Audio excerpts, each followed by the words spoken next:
न्याया कृष्ण प्रेम प्रधायते कृष्णाय कृष्ण चैतन्य नामिने गौरतुषे नमः। हे कृष्णा करुणा सिंधु दीनबंधो जगत्पते गोपेशा गोपिका कांता राधा कांता नमोस्तुते। तप्त कांचन गौरांगी राधे वृंदावनेश्वरी वृषभानुसुते देवी प्रणमामि हरिप्रिये।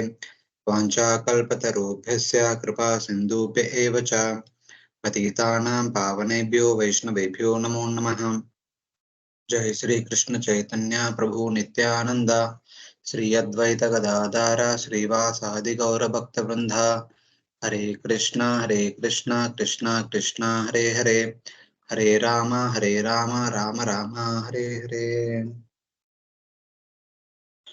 Hare Krishna.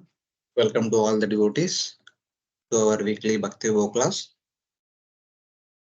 In the last 2-3 weeks, we were discussing from Canto 5, Chapter 1, Chapter 16, 17, 19, 20, wherein we have discussed that Privrat Maharaj, in order to make night today, expanded himself into as a second sun and traveled around Mount Meru, as a result of which there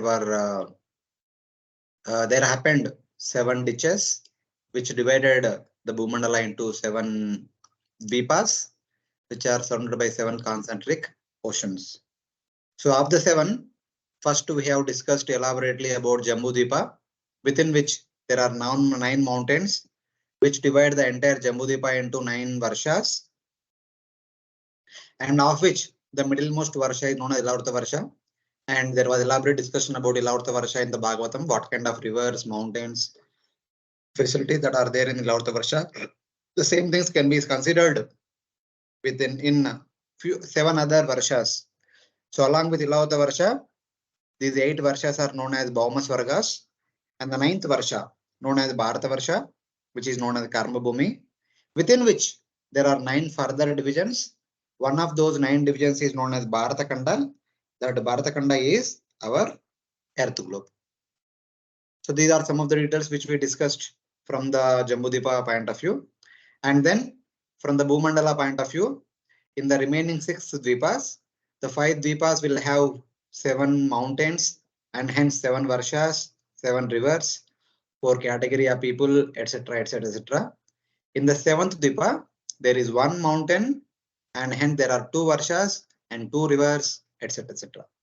And that mountain was known as Manasutana mountain, above which the sun's chariot is said to be traveling in a circular fashion. That was the specialty of Manasutana mountain, because sun's chariot is traveling above that. That also we saw. And then beyond the 7 Dvipas and 7 oceans, we also have Swarna Bhumi.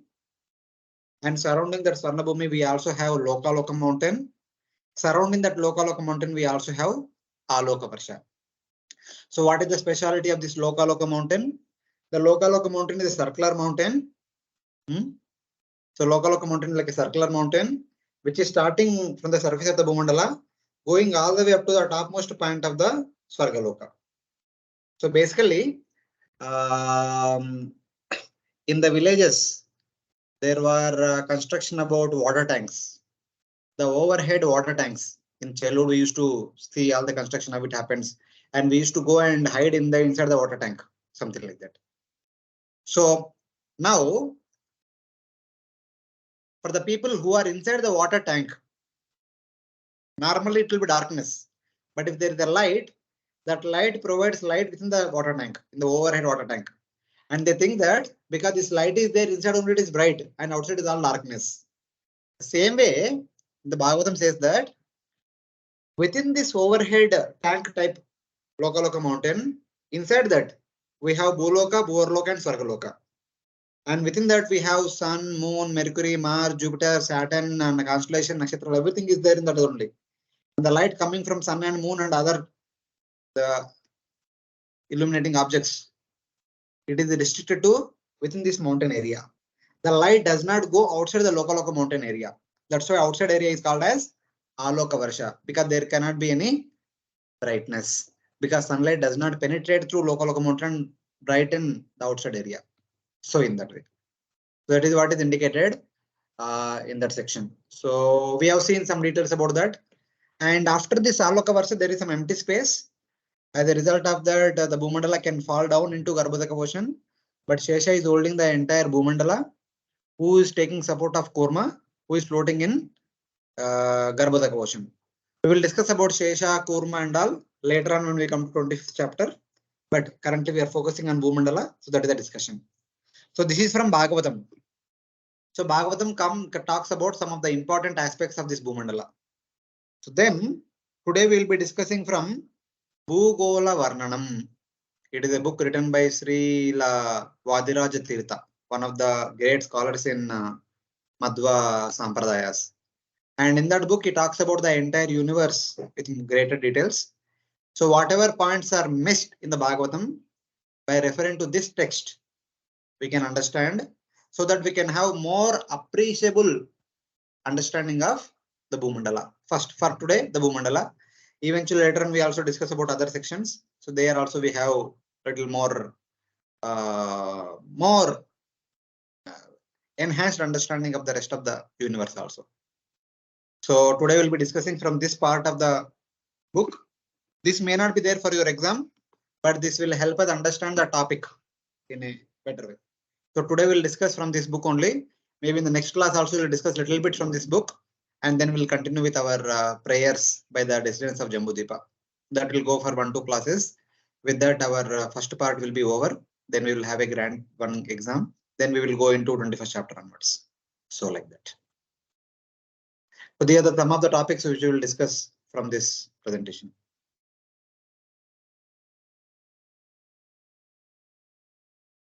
So this is Srila Vadiraja Tirtha. He is one of the great Acharya in the line of the Madhva Sampradaya after Jayatirtha. Madhvacharya was a great scholar. After Madhvacharya, Jayatirtha was considered to be one of the great scholars. After Jayatirtha, the next generation scholar was our Srila Vadiraja Tirtha. It is like that. So this is his portrait, his photo. He is the ardent follower of Lord Haigriva.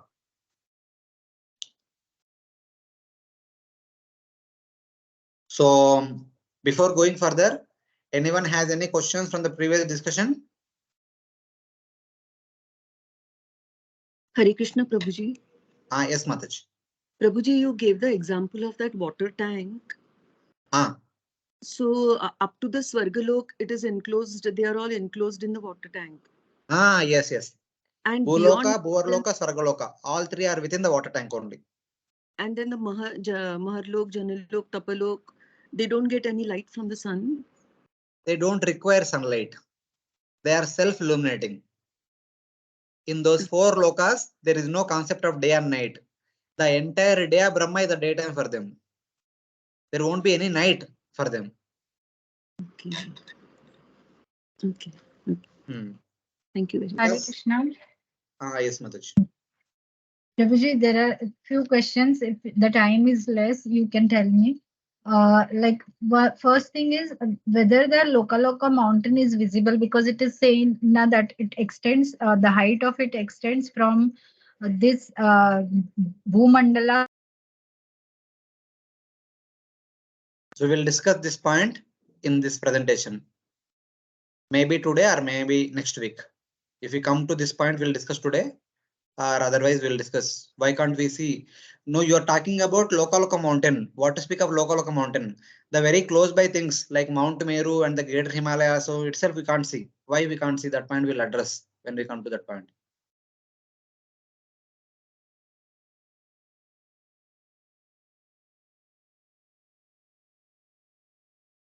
Hare Krishna.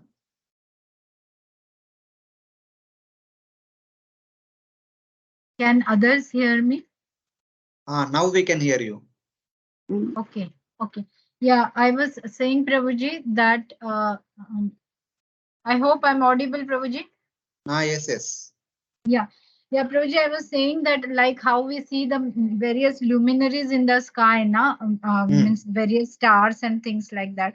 So if the Lokaloka mountain is extending from Bhumandala up to the Dhruva Loka, then whether that mountain is also visible by to some like that, because it is extending so high, like. No, we can't see. But why we can't see, we'll discuss later, but we can't see.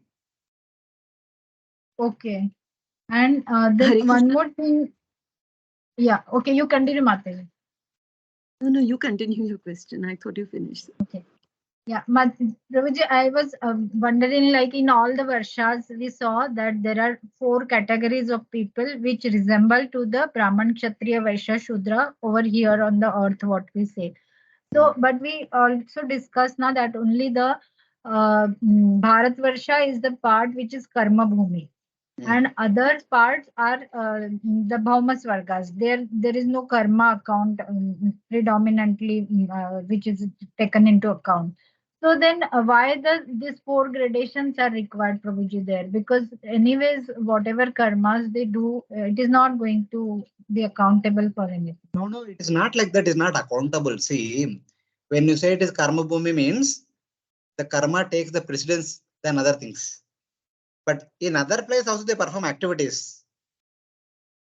But that may not be so much required. For example, here for us karma is very much important because for our livelihood depends upon karma. Yeah. See, when we can live, when we eat. Annat bhavanti bhutani. How are we getting food? See, ultimately, whatever one may be having the position, prestige, wealth and all, but ultimately everything boils down to food only. Food is But what sustains us. Prabhuji, they Wait. don't have to- Let me complete. I'm just trying to give you one understanding. Ultimately, everything boils down to food. Yes or no? Yes. Our maintenance and sustenance depends on the food. One may be Yes. having big bungalow, one may be having poor hut, but food is required for both of them. Yes. So that's why Lord Krishna talks about food only in the Bhagavad Gita. So of the 4 basic things that a human being require, eating, sleeping, mating, defending, the food is most important thing. Not only for a human being, for any living entity. So annat bhavanti bhutani parjanyat anasambhava. Yajnat bhavanti parjanno yajna karma. What do you mean by that? Yajna karma samudbhava means what? What do you understand from that statement? Yajnat bhavanti parjanyo yajna karma samudbhava.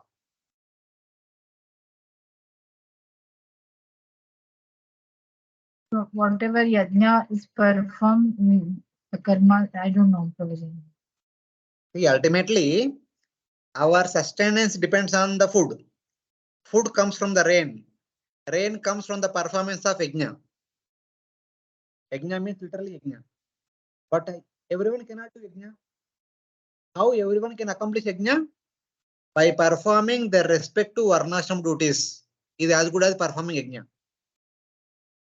So performing our respective varnashram duties, that is karma yoga. That's why karma is taken very pressure. Other places also they perform karma, but that is not so much important. Because in Ilavrta Varsha Visa, whether you do karma or not, your sustenance is done. Because आपको जो चाहिए वो already available in the form of reverse streams. उसके लिए आपको कुछ अधिक प्रयास करने का जरूरत नहीं. But in Bharata Varsha, without working, it does not happen. The maintenance does not happen without working. But in other places, whether you perform activity or not, it is taken care. If you perform, that is a bonus for you. If you perform some activity, Hare Krishna, that's how. Prabhuji, your voice is drifting off in between. Who's my voice? Yes. Yes, Prabhuji. Maybe some poor connection of internet. Last 2 days also we had a difficulty with internet. That could be the reason. Okay. Okay. Now you are able to hear me? Yes. It Right is now, sometimes very low, Prabhuji. Sometimes it comes. No, I'm properly. keeping monitor very close to me. So that could be internet problem only. Yeah.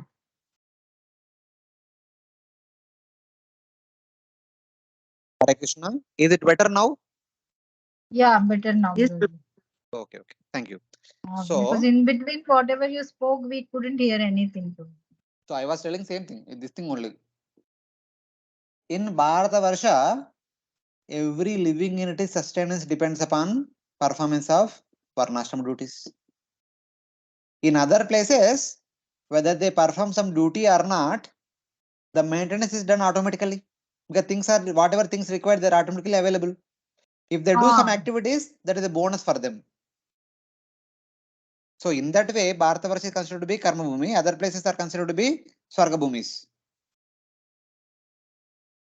Okay, because that is where I was confused, Prabhuji. But that for sustenance also, they don't have to work now. Everything is available naturally. Means Yes. we want food, and for that we work in some way or the other, and that is how our karmas are divided into four like parts. But for them, they don't have to work. Everything is available naturally. So where is the question of like karma? That's what I was feeling. Still they work because they want to work. So it is like that. Okay. Okay. Thank you, Prabhuji. Prabhuji, there are like this 20th chapter, 38th verse slide. Now you have mentioned that since the earth is like the sun, since the earth like sun is approximately situated in the center of the upper and lower halves of the universe, like the heavens, distance from the sun to the upper or lower edge. No, that we have not discussed yet. That will continue later on when we start 21st chapter. Last 4-5 verses we have not discussed from that 20th chapter. Okay. We have only discussed about Loka Varsha and Aloka Varsha and that section only. That comes for the Surya thing. That will come later on. Okay, fine, Prabhuji. Prabhuji, also there is one thing mentioned that there's a space of 3.4 million yojanas from the universal shell all around. Yes. We have shown that numbers in the previous presentation. Right now, I did not open that. So Loka Varsha, its outer radius is 41.1. Loka mountain, its width is 82.2. So the outer radius of the Loka mountain is 41.1 plus 82.2. Total will be 123.3. And the width of Aloka Varsha will be same, 123.3. So 123.3 plus 123.3. 246.6. And the universal shell begins at 250. So 250 minus 246.6 is 3.4 million yojanas. There is an empty space between the outer edge of the Bhumandala and the beginning of the universal shell. So it is like that.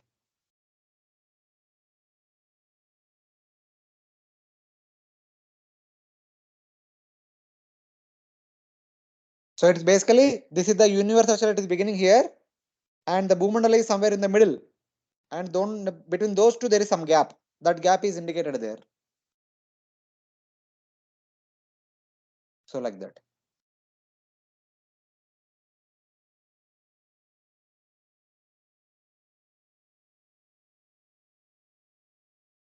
Because of that gap, sometimes the Bhumandala falls into Garbhodaka ocean. Though Shesha is holding the Bhumandala, when the Bhumandala is supposed to fall into Garbhodaka ocean, Shesha will give up his service so that the Bhumandala can fall into Garbhodaka ocean without any difficulty. So that is the understanding.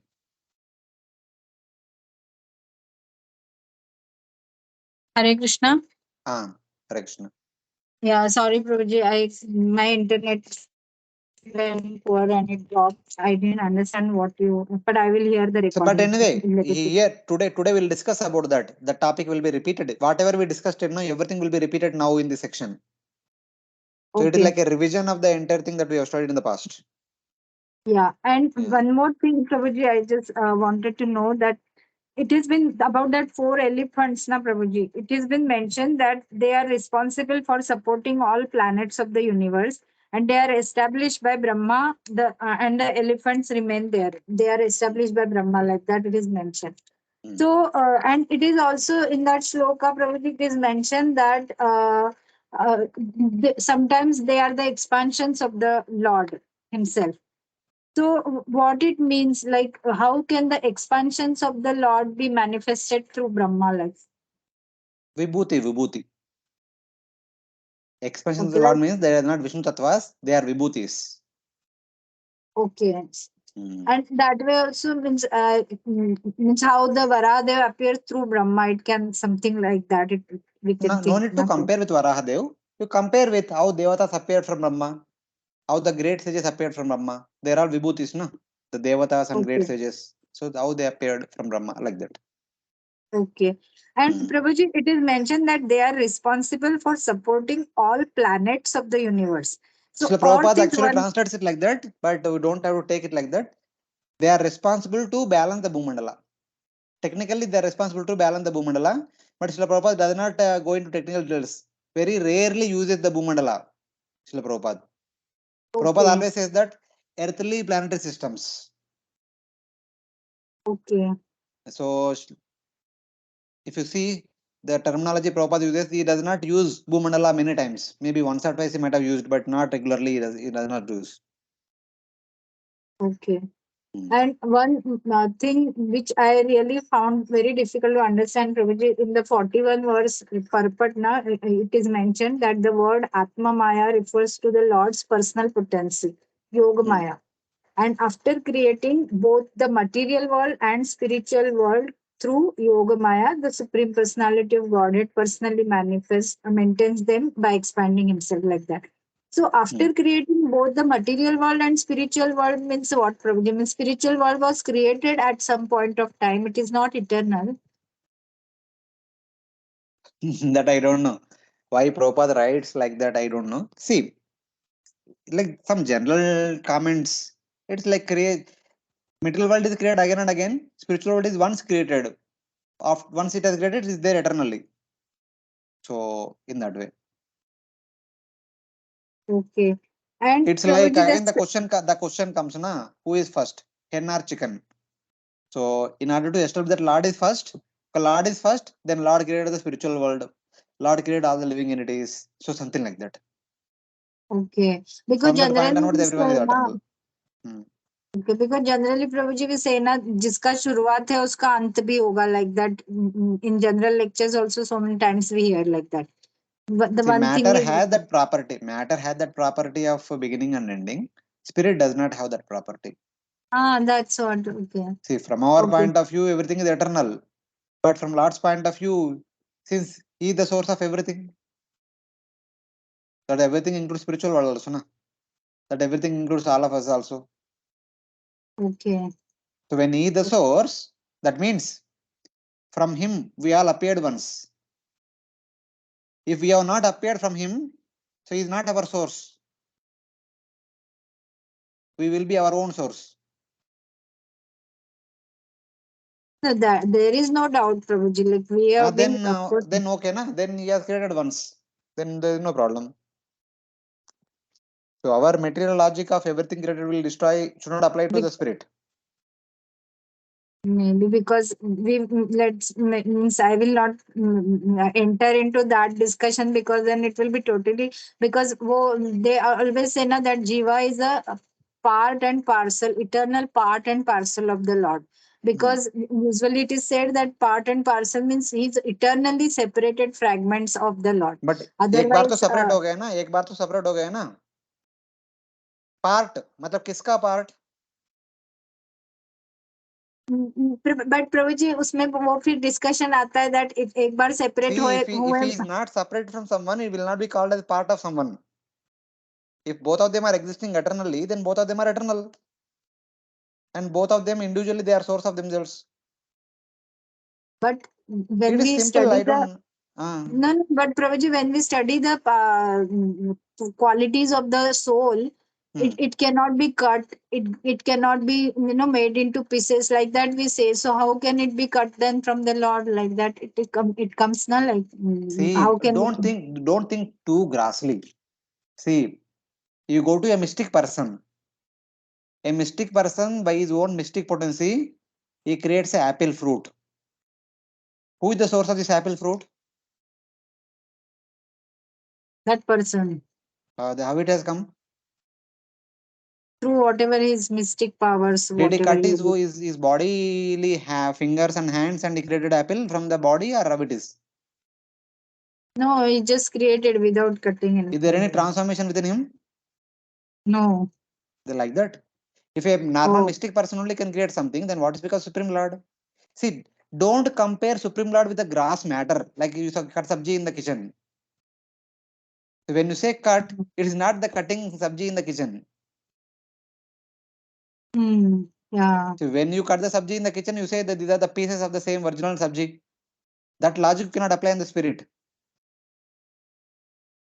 Okay, because actually it is A not mystic my person, a logic. mystic person is creating an apple from himself, but it is not a part of him. But we cannot say like that, because since he is the source of it, it is from him only, it has come from him. Same way the Supreme Lord creates Om Purnamada Purnamidam. When Supreme Lord is creating the universes from himself and it still remains as he is, so the universe are part of him. And universe, whatever living it is living in the universe also part of him. Still there will be no change in him. Every day from sun, he is emitting so many thousands of sun rays. Every ray is coming from him. His sun is diminishing. So we cannot apply our basic logic on superior things. The material logic should be for the matter only. It cannot be applied on the spirit. Yeah, because actually it is not my logic. Roji, in one of the lecture only I have heard, and the preacher was telling that we cannot say that, means how the soul has soul cannot be cut. So we are eternally separated, fragmented parts of the. What do you mean by separated? Separated matlab sometimes you have been हाँ separated, पहले, na? हाँ that's what, पहले तो कभी एक बार तो साथ में होना चाहिए तभी सेपरेट होगा ना. Then That's what. you should Okay, not say eternally Prabhuji. separated. You should say that eternally individual or different particles. Yeah, Then both of them are like, दोनों को बीच संबंध ही नहीं. right. Prabhuji. So it is like that. And Prabhuji, that 7 layers na जो covering है, that we say na the earth, water, fire, that covering is on the Bhumandala or on the universal shell, Prabhuji. The coverings are for the universal shell, not for the Bhumandala. Bhumandala inside one entity. So when we say that, and like that, there are so many Brahmandas, na Prabhuji, in the Karana ocean. Like, right, no Prabhuji? There are so many Bhumandalas. Sorry, so many Brahmandas. Okay. Right. So, so many Brahmandas, and all those Brahmandas are part of the material world, na Prabhuji? Yes, yes. All the Brahmandas put together in the material creation. Material creation, and beyond that, beyond material creation is a Viraja, and beyond that is Brahmajyoti, right? Yes. So, like when we were discussing the last time that yogi's definite destination is after they pierce through these 7 layers, and then there is the Brahmajyoti. So it is much ahead of that also. No, means once they pierce the 7 layers also, still it is a material world only. After when they will pass through that also beyond Virja, then they will reach the Brahmajyoti. That is. See, not like that, not like that. There is a Viraja river upon which Karnadaksha Vishnu is situated. He is also floating on top of the Viraja river. Karnadaksha Vishnu is sleeping on the top surface of the Viraja Nadi. Achha, he is not in the Karana ocean. In the Karana ocean means that only na, he is on the surface of the Karana ocean. He is sleeping on the top of the waters. And Virija So river Viraj, is where? Viraja means causal ocean. Oh, causal ocean only is called Virija. I thought there is a different river which is called as Virija river. No. You please refer to 3rd canto 5th chapter. We have discussed everything elaborately. आप लोग भूल गए. Causal ocean is Karana ocean. Another name of that is Viraja Nadi. दोनों अलग नहीं, एक ही है. Okay.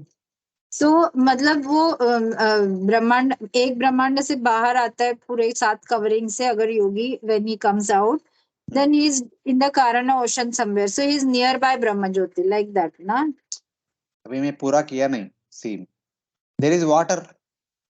On the surface of the water, Karnadaksha Vishnu is sleeping. And surrounding Karnadaksha Vishnu, there are all the Brahmandas, which are also floating in the Karana ocean. The lower part of the Brahmanda is floating on the Karana ocean, that is touching the waters. The upper part of the Brahmanda is all ether, sky. You accept? Yes. The sky is Brahmajyoti.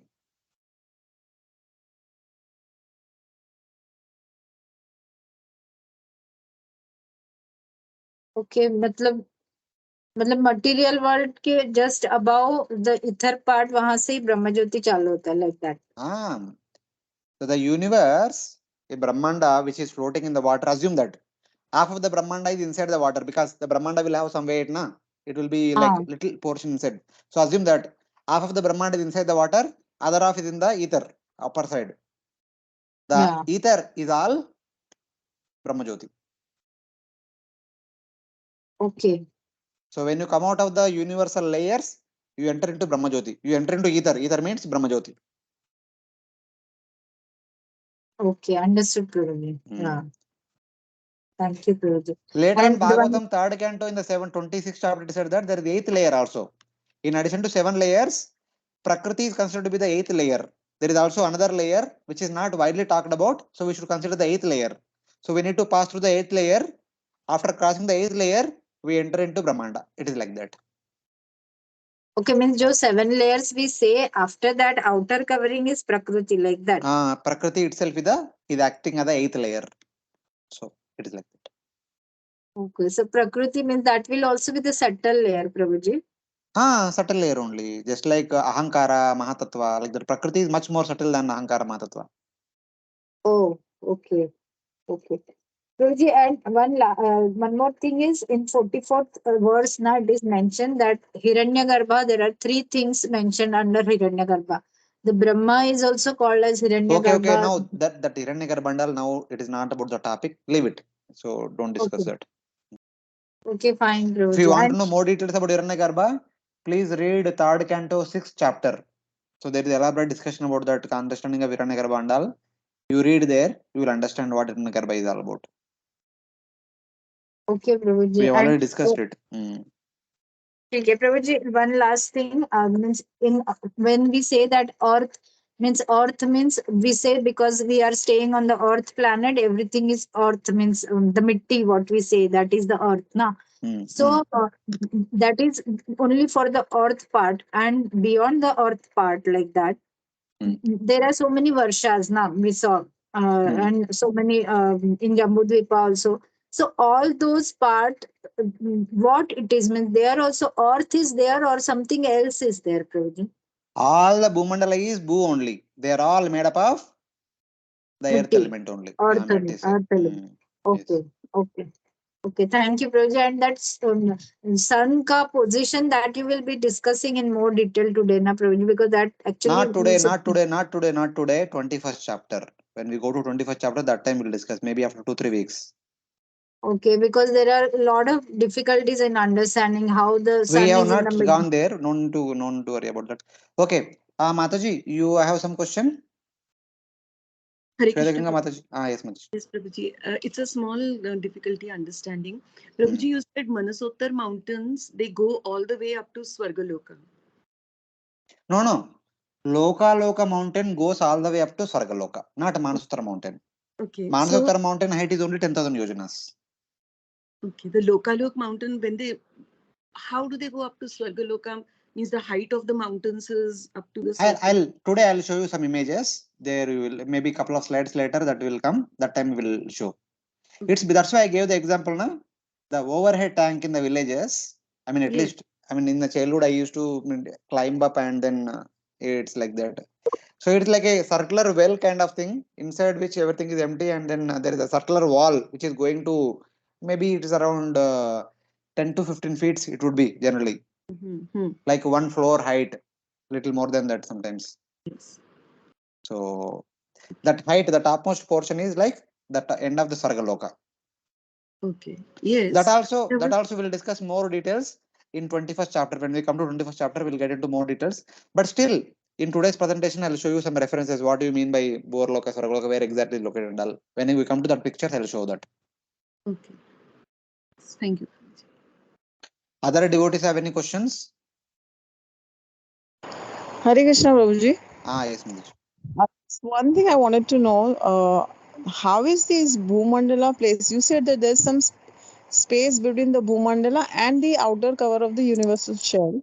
Hmm. And we say that the half of the universe is filled with water, that is Garbhodak ocean, Hmm. and above that ocean is Bhumandala. So Hmm. how is it exactly placed? I think if I'm not forgetting, you had said that it is like lotus leaf floating on the water, something like that. Yes, exactly. The Bhumandala is like the lotus leaf floating on the water, just above the water.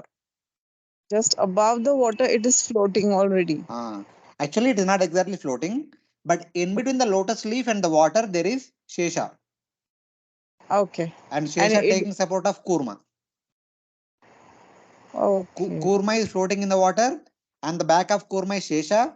On top of Shesha is the Bhumandala, and between the Bhumandala and water, there is a gap of 1 lakh yojanas. 1 lakh yojana. Oh.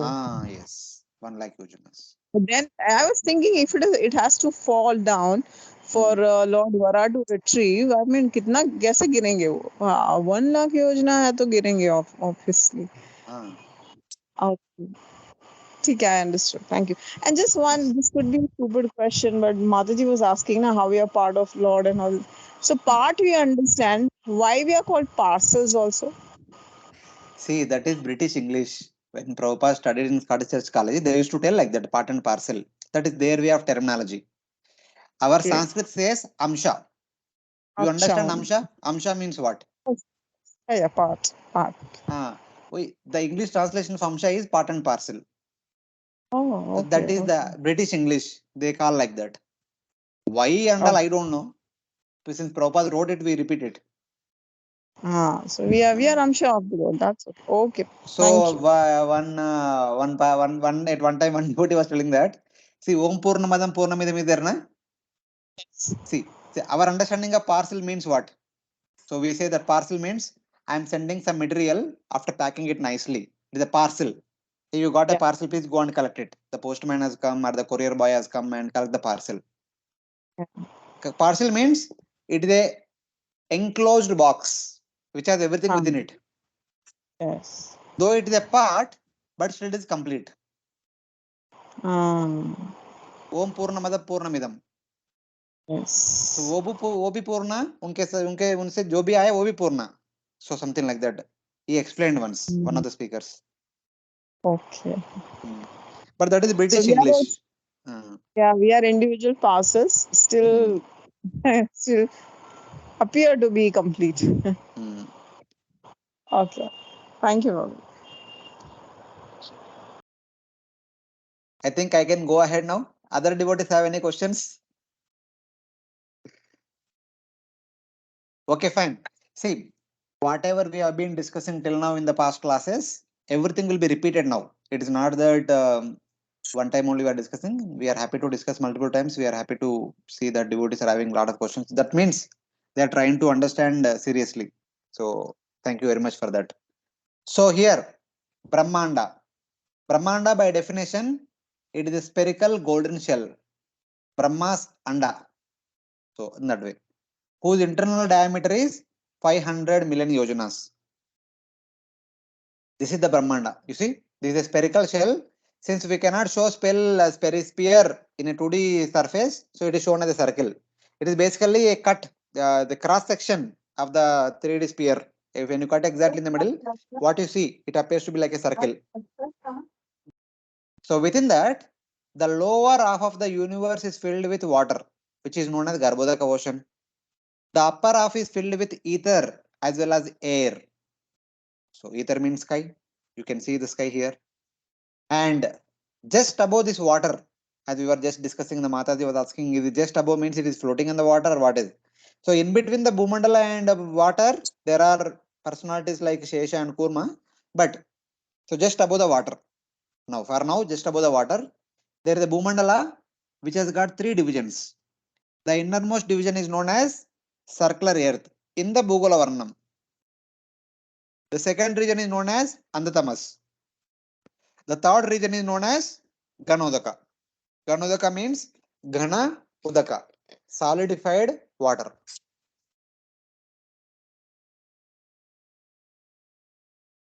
This is the total Bhumandala which has been divided into 3 sections, and the 3 sections are given a terminology. Vrittakara Prithvi, Andatamas, and Ganodaka. So later on we understand that this Ganodaka is non-different from Garbhodaka ocean only. They call Garbhodaka ocean as Ganodaka also. So both of them are same from this book point of view, and how they are same and all we will see much later, maybe by the end of this today's class. But as of now, I'm just indicating that Garbhodaka itself is called as Ganodaka by them. How it is same and all will learn later on. But for now, this is the lotus leaf which is just above the water and which has got three divisions: Vrittakara Prithvi, Andatamas, and Ganodaka. And now let us try to understand from Bhugola Varnam point of view what are these three. In the Bhagavatam also we have three divisions: Loka Varsha, Loka mountain, and Aloka Varsha. These were the names in the Bhagavatam. They are called with the different names in the Bhugola Varnam. So this entire thing is called Bhumandala. So now let us try to understand more details about this Bhumandala. So circular Prithvi, their dimensions are also given. Dark region are Andatamas and Ganodaka. These are the day dimensions. So in the Bhagavatam, we have a free space. Here they don't take any free space. So in the Bhagavatam, the ratios were in 1:2:3. The radius of the Loka Varsha from here to here, it was 41.1. And the Loka mountain from here to here, it was 82.2. Aloka Varsha from here to here, it is 123.3. 1:2:3. 41 into 2, 82. 82, 41 into 3, 123. So like that. But here in Bhugola Varnam, they have a little different. So here to here, 35.7. Here it is 41, but here in the Bhugola Varnam, they consider it 37, 35.7 only, little less. And here to here it is 71.43. 2 times to that, 35 into 2, 70. So in that way. Here to here 71.43. And here to here it is 2 times to the previous layer. Here to here 71. So here to here is 142. So it is 142.86. So by adding these three, here to here plus here to here plus here to here, the total comes to 250. So they have taken pakka full data. They did not leave anything behind. But in the Bhagavatam, Srila Vishnu Chakravarti mentioned that okay, there is a air gap, there is a empty gap. So like that he said. So here it is, he said like this. So why and all also we'll understand later on. But just for now we see three divisions, the other dimensions. So there are small differences. So in the Bhagavatam it was said 123 here, they are saying 122. In the Bhagavatam it is said 82 here, they are telling 71. So how can we accept and all? But one thing is, within this 41, there is something called as 7 Dvipas. The dimensions of 7 Dvipas where people are residing are exactly same. Then beyond that, we have something known as Swarnabhumi. That Swarnabhumi's measurements are becoming lesser in the Bhugola Varnam. That is okay. Anyway, it is non-habited place. No one is inhabiting there. So whether it is more or less, it does not create any difficulty. So in that way, that is acceptable. It is not a problem. So one may say that, okay, these mountains are spreading to the extent of 10 kilometers. Somebody may say that it's not 10 kilometers, it is actually 11 kilometers. Because it is said 10, because 10 is the closest round figure. So like that we can take. So in that way. So whether you say exact number or you say somewhat close number, it is okay. Somebody may say, what is the time now? Say there, okay, around 5 o'clock. Somebody may say 5:10. So 5:10 may be exact, but around 5 o'clock is also okay. Not a problem. So something like that. So one of these two would be exact and other would be approximate, but still there is no issue in that sense. So now 35.71 is the circular earth. So within the circular earth, we have 7 Dvipas, 7 oceans, and also Swarnabhumi. But when it comes to Bhugola Varnam, they say that there is Swarnabhumi. And surrounding that, there is Vajralepa. There is a diamond land also. There is something called golden land and something called diamond land.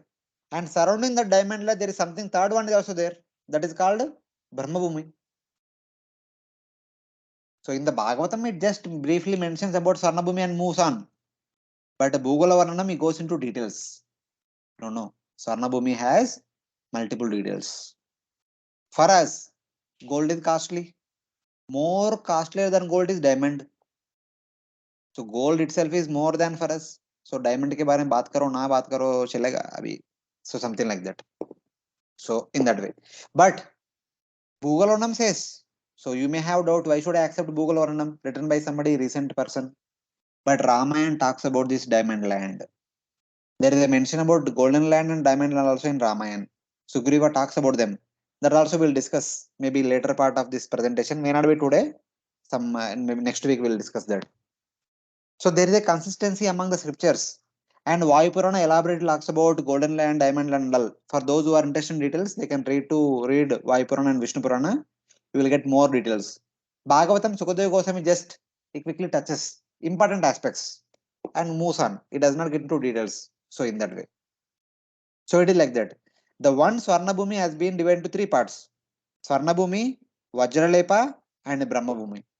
These are more details with their dimensions and all. We don't worry about so much dimensions, but just remember the names. So in that way. And now, after this Brahmabhumi, beyond this Brahmabhumi, there comes Lokaloka Parvata. There is Lokaloka Parvata. And after Lokaloka Parvata, there is a pit of darkness. That is Andhatamas. So, for Vadira Tirtha, the pit itself is Andhatamas. But the pit, since pit is surrounded by Lokaloka Parvata, Lokaloka Parvata is also considered to be part of the pit only.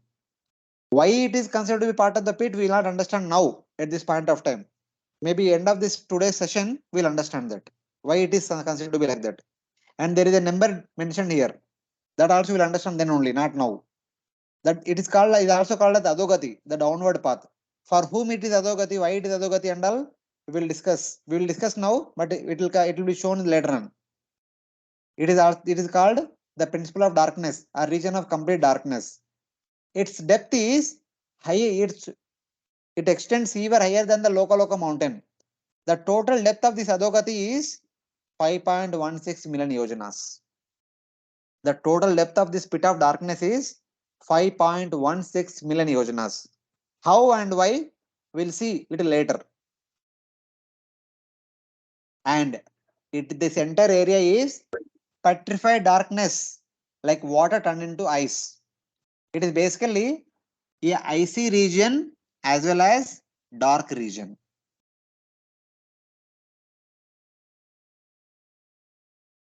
And after this pit of darkness is Garbhodaka ocean, which is also called Ghanodaka.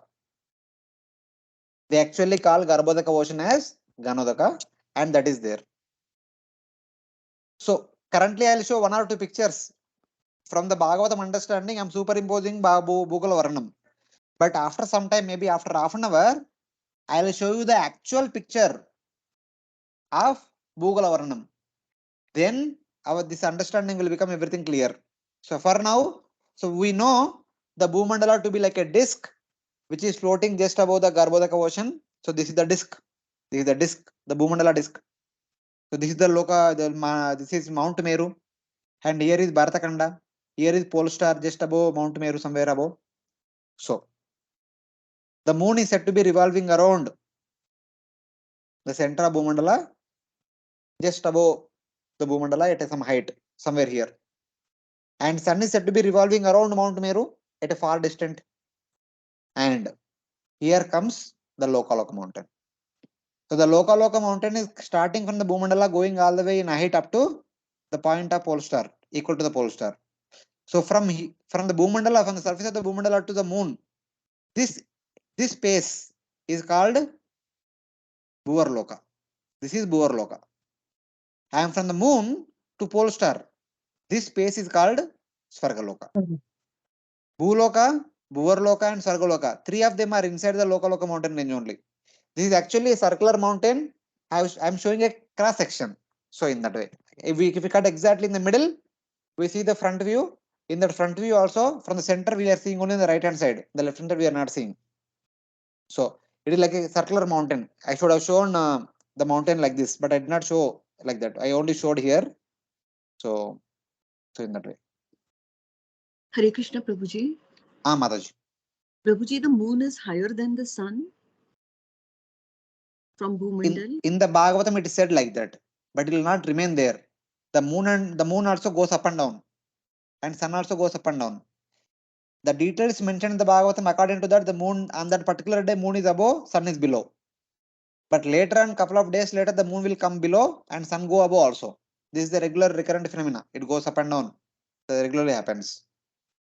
But the day on which the details are mentioned in the Bhagavatam, the position of the planets corresponding to a particular day, which are mentioned in the Bhagavatam, on that day, the moon was above, sun was below. It is like that. So they don't move in a circular direction parallel to the Bhumandal? No. See, today the sun is moving here, the parallel to the Bhumandala. And tomorrow, the sun will go a little bit above and move parallel to the Bhumandala. He will rise here and he will go like this and will set here again, rise next day here, but a little height. It is like that. Okay. Every day they are parallelly moving around upon the Bhumandala, but every day they are gradually rising. Sun rises for 6 months and the next 6 months comes down. For 6 months, sun goes from all the way here to here, gradually going upward. In the next 6 months, gradually coming downward. So going upward is called Uttarayana, coming downward is called Dakshinayana. Similarly, the moon also on this particular day is here. You will be moving like this. The next day will come down. The next day will further come down, further come down. The moon comes down in 14 days and goes up in 14 days. Like that, within 27.5 days, it goes up and down. That is the regular phenomena. So this and all we'll discuss much later. So for now, just here point is, one second, please. Sun is here. When sun is here, this entire area is bright because sun can produce brightness to everywhere. And when the mountain comes in between, the outside area of the mountain will become dark because the sunlight cannot pass through this mountain. So this area is called dark. So this area is actually the Aloka Varsha, where there is no sunlight. So in this area, there is a pit.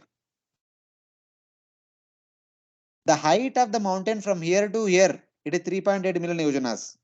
Since there is a pit downward also, from the top of the mountain to the bottom of the pit, it is 5.16 million yojanas. So like that, the details are mentioned. The Adogati is much larger than the height of the mountain. So it is like that. So the light of the sun, moon, and all the stars is restricted within this mountain area only. The light cannot go this side also, and even above also. The light does not go above pole star. It is even, in fact, is not required also. Even it goes, nobody cares about it above pole star. So it is like that. Yes, Mataji. Hare Krishna, Prabhuji, from whatever we discussed, like this space you said, na, this is between Mount Meru to Loka mountain. This space is Bhugola, and above that is Swarloka. So that means the Swarga Loka or Bhugola, they are not actually some planet kind of a thing. The whatever that in that space, whatever comes, that is a part of Bhugola or Swarloka. Yes. It is the area within which whatever is there, that is part of Bhuvarloka and Swargaloka. So sun and moon will be part of Bhugola, like that. Yes. Okay, and one more thing, Prabhuji, like here, from whatever you were explaining to Mataji's question, that sun goes up and down, down. That is the Uttaran and Dakshinan, which are the days and night for the heavenly people. So, and when we study science, what they say that Earth is tilted, and when it is tilted in one particular way, No, don't Uttaran. compare with science. See, for now, don't compare with science. Okay. Forget about science. Just try to Okay, understand fine. what Bhagavatam is saying. If you want to compare, there is nothing common in both the descriptions to compare. Okay. As of now, we are not discussing what is when the details are common, we can compare. There is no discussion about Bhumandala in the science. Yeah, right. There is no discussion about Bhuvarloka or Sargaloka in science. So how can you compare? Okay, Prabhu. Yeah. Thank you, Prabhu. Krishna Prabhu, Yes, Mataji. this Mount Meru in the slide which you're showing, There is a blue dot at the bottom near No, the this is bottom. our Earth globe. So, I just wanted to ask if this is the Earth. Okay. Okay. This is the Earth globe and this is the Bhumandala, bigger Bhumandala. Okay. Yes. Thank you. You are seeing in your mobile? Yes, Prabhuji. Okay, it appears to be blue dot, but if you see in the big laptop or computer and all, you can see it clearly. Since the screen is small, you will not be able to identify what it is. Yes. No problem. Thank you. That is our Earth globe. That is here in Bharatkhanda. It is in Jammu-Dipan. That's why I kept it here. Because we need to understand where we are and how everything is connected to us. So in that way.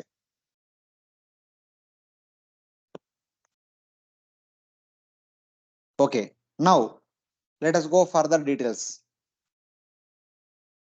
Here are 28 helix planetary systems, which Bhagavatam talks about in the 26th chapter. The helix planetary systems are actually located within the Bhumandala. They are not freely outside. So it's like within the earth, if you construct a underground home, so that underground home is hell.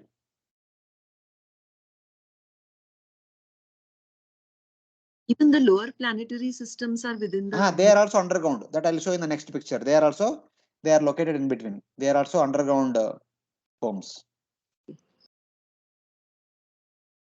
So the 7 lower planetary systems are located within the halos of the Bhumandala, located just down below the Mount Meru. Just like the helix planetary systems are like underground home, the 7 lower planetary systems are located in between these two, in between Mount Meru and hell. They are located here. So that's why they are called nether worlds. And below the 7th loka, Patala loka, even below Patala loka, the rest of the Bhumandala is all rocky structure. See, even around us also we experience most of the earth is all made up of earth element only, but once in a while here and there we see a lot of rock mountains. So like that, the bottom portion of the Bhumandala, since it is supposed to be stable, it is all made up of rocky structure. This lower part of the Bhumandala is all strong rocky structure. Remaining upper portion is all mud. And then below that rocky structure of the Bhumandala, there are 8 elephants, which we generally know as Ashtadigajas. The 8 elephants which were produced from what is that? Samudra Manthan. Lord Brahma requested them to go and assist Shesha and Kurma to carry the Bhumandala. So the 8 elephants also assisting the Shesha and Kurma. So Bhagavatam talks about Shesha only. But when it comes to Bhugola Varnanam, we have Kurma also, 8 elephants also, 3 of them combinedly holding the entire Bhumandala. So these are the more additional details which we get from Bhugola Varnanam. And then in this area where the 8 elephants are carrying the entire Bhumandala, that is where Yamaraja's town, the Narakaloka, is situated. And in that Narakaloka, that entire Narakaloka is surrounded by big moat. Big moat means a water body which is many yojanas wide and deep. It is known as Vaitarni river. It is terror to the sinful people. When the sinful people are dragged by the Yamadutas after their death, they will be dragged all the way up to this Vaitarni river. Then they throw into the Vaitarni river. The sinful people supposed to swim across this Vaitarni river. And this Vaitarni river is made up of stool, urine, and pus, mucus, etc. All abominable substances. And it is filled with all different types of insects, scorpions, snakes, and water animals, etc. First of all, it is filthy. Secondly, it is filled with all water, poisonous water animals. And while the person is swimming across, he will be bitten by all these poisonous animals. So one has to go through intense pain. One is it is length. It is actually it is long. It is deep also. So there is both the way there is a fear, and but they need to swim across. If they don't swim fast, they will be continuously bitten by these poisonous insects and animals, and also it is a filthy place. So that's why when the people are thrown into this Vaitana river, they are really unbearable from the smell point of view, from the pain point of view also. So in that way. So that's why, I mean, when I read this Garuda Purana, it is said that when a person is living, they should give the charity of mother cow. And at the death of the person, the son should offer charity of the cow. In the past, they used to offer charity of the cow. In a real cow, they used to give charity. But nowadays, they prepare a cow with atta, and that atta made cow is given in charity to the brahmana. Because when if a person has given cow in charity, the cow comes at this point of time when a person is falling into, it's supposed to go pass through this Vaitana river. The cow will keep that person on her back, and the cow swims across the river and takes him across. So that is the understanding, the Vedic understanding. That's why the charity of cow is considered to be one of the important charity in the traditional culture. So even today also, if you are not able to give charity, at least take care of the cow. It is as good as giving a cow in charity. Some it may not be exactly, but somewhat.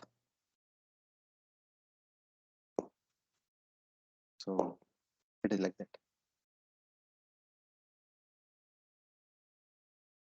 And in this particular place, after crossing this Vaitarna river, there are thousands of hells such as Raurava and all, which are meant for punishing the sinners of different kinds of sinful activities. And thus, the hells are situated beneath Patala and above Garbhodaka ocean. This is a statement from Bhagavad Purana from 26th chapter. It is there in every Purana also. So this point will be used later on to explain the structure of the Bhumandala. They take this point literally and very important point. So kindly remember that. The hellish planetary systems are located above Garbhodaka ocean and below Patala Loka. How? I'll show you the picture. And below this, we have below the Bhumandala, we have 8 elephants who are holding the entire Bhumandala upon their backs.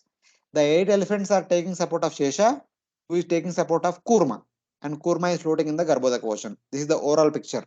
So now let us see the picture. So these are the 7 lokas.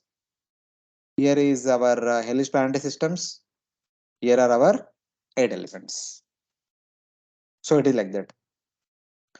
The total thickness of the Bhumandala from here to here, it is 1 lakh yojanas, out of which 16,000 yojanas is the Mount Meru itself. And then 7 lokas are there. Each loka is about 10,000 yojanas. From here to here 10,000, here to here 10,000, here to here 10,000, like that. But the area between those two is about 500 yojanas. There is a solid earth in between those two. It's just like there is one story and beneath one more story. And between 2 stories, we have slab. A slab about 10 inches, something like that. That in between separating area is 500 yojanas, something like that. So 10,000 into 7, 70,000. 5,000 into 6, 3,000. 16 plus 3, 19. 19 plus 70, 89. So still, from bottom portion of the Patala to the bottom portion of the Bhumandali, 11,000 yojanas is remaining. So in that, here is our Narakaloka, which is 10,000 yojanas below Patala Loka. So total distance from the Bhartakanda to hell is about 19,000 yojanas, which is mentioned in 339-24. So from here to here, 100,000, and here to here, 99,000. So here to here is 1,000 yojanas. So below Narakaloka, there is 1,000 yojanas Bhumandala also. And below that we have 8 elephants. So it is like that. So where are these 8 elephants? Same thing. The full picture is the full Bhumandala. This is the full Bhumandala. This is the full universe. This is the Garbhodaka ocean. And this is Mount Meru. Below Mount Meru, we have 7 lower planetary systems. And below them we have Narakaloka. Below them we have 8 elephants. Below them there is Shesha. Below Shesha there is Kurma. But actually it is like this. And this universe is surrounded by 7 layers. Kurma is floating in the Garbhodaka ocean. And above Kurma we have Shesha. Above Shesha 8 elephants. The 8 elephants are carrying the entire Bhumandala. And from Garbhodaka ocean to the Bhumandala, this intermediate gap is 1 lakh yojanas. The thickness of the Bhumandala itself is also 1 lakh yojanas. So it is like that. So this is the picture which is shown in our Bhugola Varnanam. Still, this is not complete. There is much more to this. Later on we see. But till now, any questions? Hare Krishna. Ah, Prabhuji, this Shesha is holding the 8 elephants. Is it like that? Yes. Because below the elephants is Shesha's hoods. No, it is shown in the diagram also. So that means Shesha on one of when maybe some of the hoods of the Shesha, the 8 elephants are there in 8 directions. Yes. Yeah, and one more thing, Prabhuji, like what is the exact difference between the lower planetary system and the hellish planets like Naraka, what we are saying? Naraka is like the jail where punishment is given.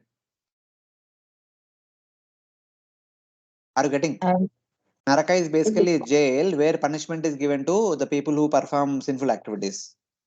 And the lower planetary systems are basically, they are called Bilaswargas, which are the opulent places meant for Asuras. The lower planetary systems are the abodes of Asuras. They are called Bilaswargas because there are also a lot of opulence, but the people who are living there are Asuras. okay. And this kurma also must be some expansion or vibhuti of the Lord only, na Prabhuji, if he can hold so many things on his back. According to Bhagavatam, this kurma is Lord Vishnu himself. According to Bhugola Varnanam, they say this kurma is Vayu kurma, is an expansion of Vayu, and Vishnu expands and he stays in this water layer. This is the earth layer surrounding the Bhumandala, and this is second one is water layer. In this water layer, there is Vishnu kurma. That's what they say. This is Vayu kurma, this is Vishnu kurma. But according to Bhagavatam, this is an expansion of Lord Vishnu. That we will discuss later on when we come to 25th chapter. Why and how and all. And Prabhuji, then where exactly the Garbhodakshay Vishnu is situated in Garbhodak ocean? Here, somewhere here, down but no, not this below the picture. kurma. Not below kurma. Kurma is on the surface only floating. Garbhodakshay Vishnu is here. At the bottom of the Garbhodak ocean. Okay. Deep inside the water. Yeah. Thank you. Other devotees?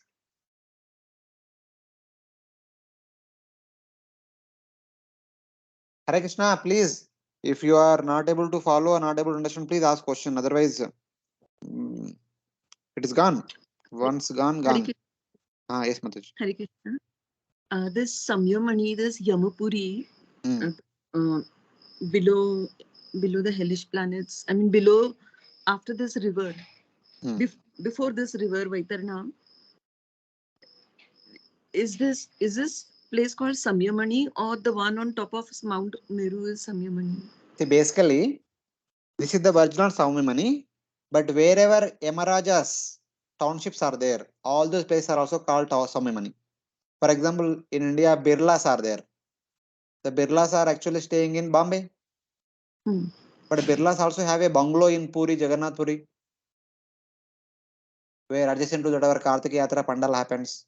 And Birlas also have a bungalow in our Hyderabad, in Nampalli. We have a Birla bungalow is there. Adjacent to that, we have Birla temple also. We used to visit in the past. Lord Balaji's temple is there, beautiful temple. Like that, Birlas have bungalow everywhere, all over India. One in Kanyakumari also, one in Calcutta, one in Delhi. So wherever Birlas have bungalows, whenever they go to that city, they will stay in that bungalow. They don't have to stay in a hotel. So like that, Yamaraj also have his bungalows at different places. And all those bungalows are also called as Samyamani. Just like everywhere they are called as Birla House. So like that. Yes. Thank you. Prabhuji, I'm sorry, I didn't get the term. What is the term Mataji asked? Samyamani. Samyamani. And these not are the places Saumya, of Samyamani. Not Saumya, Samyamani. It is there somewhere, I think. Okay. I had never heard of this before. No, previously it is there in the Manasutra mountain. On top of the Manasutra mountain, there are 4 townships. One is Saumyamani. On top of Mount Meru, there are 8 townships. One among them is Saumyamani. Okay. It has come. You might have ignored, but it has come. It will come also in the future. Also, we'll discuss about it. Okay. Fair enough. Okay. Thank you. So, this Yamadharma city is actually called as Samyamani. Samyamani, I think. Not Saumyamani. Samya, Samyamani. It is Sanyamani, na Prabhuji? whatever Samyamani or Sayamani, whatever, I don't remember exactly what is the spelling, but whatever is written in the book, you can refer in the folio. Okay.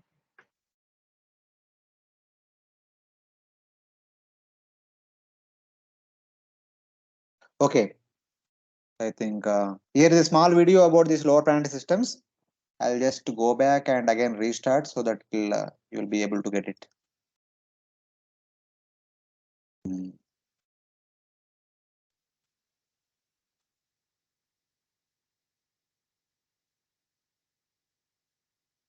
Below the earthly planetary system are 7 subterranean realms named Atala, Vitala, Sutala, Talatala, Mahatala, Rasatala, and Patala, which do not receive sunlight and which are inhabited primarily by demoniac living entities.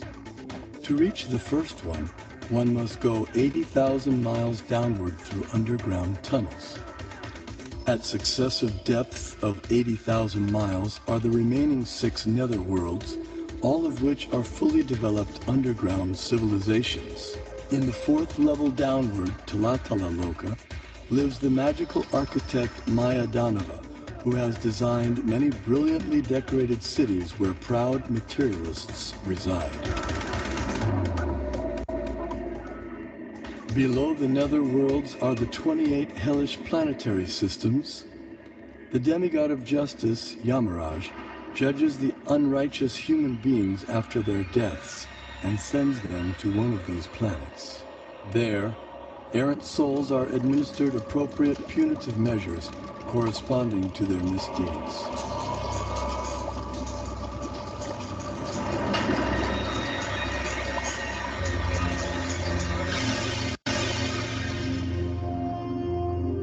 The earthly and subterranean planetary systems rest upon one of the hoods of the gigantic divine serpent, Shesha. Shesha in turn is held up by the colossal transcendental tortoise, Kurma. And Kurma resides in the ocean that fills half the universe.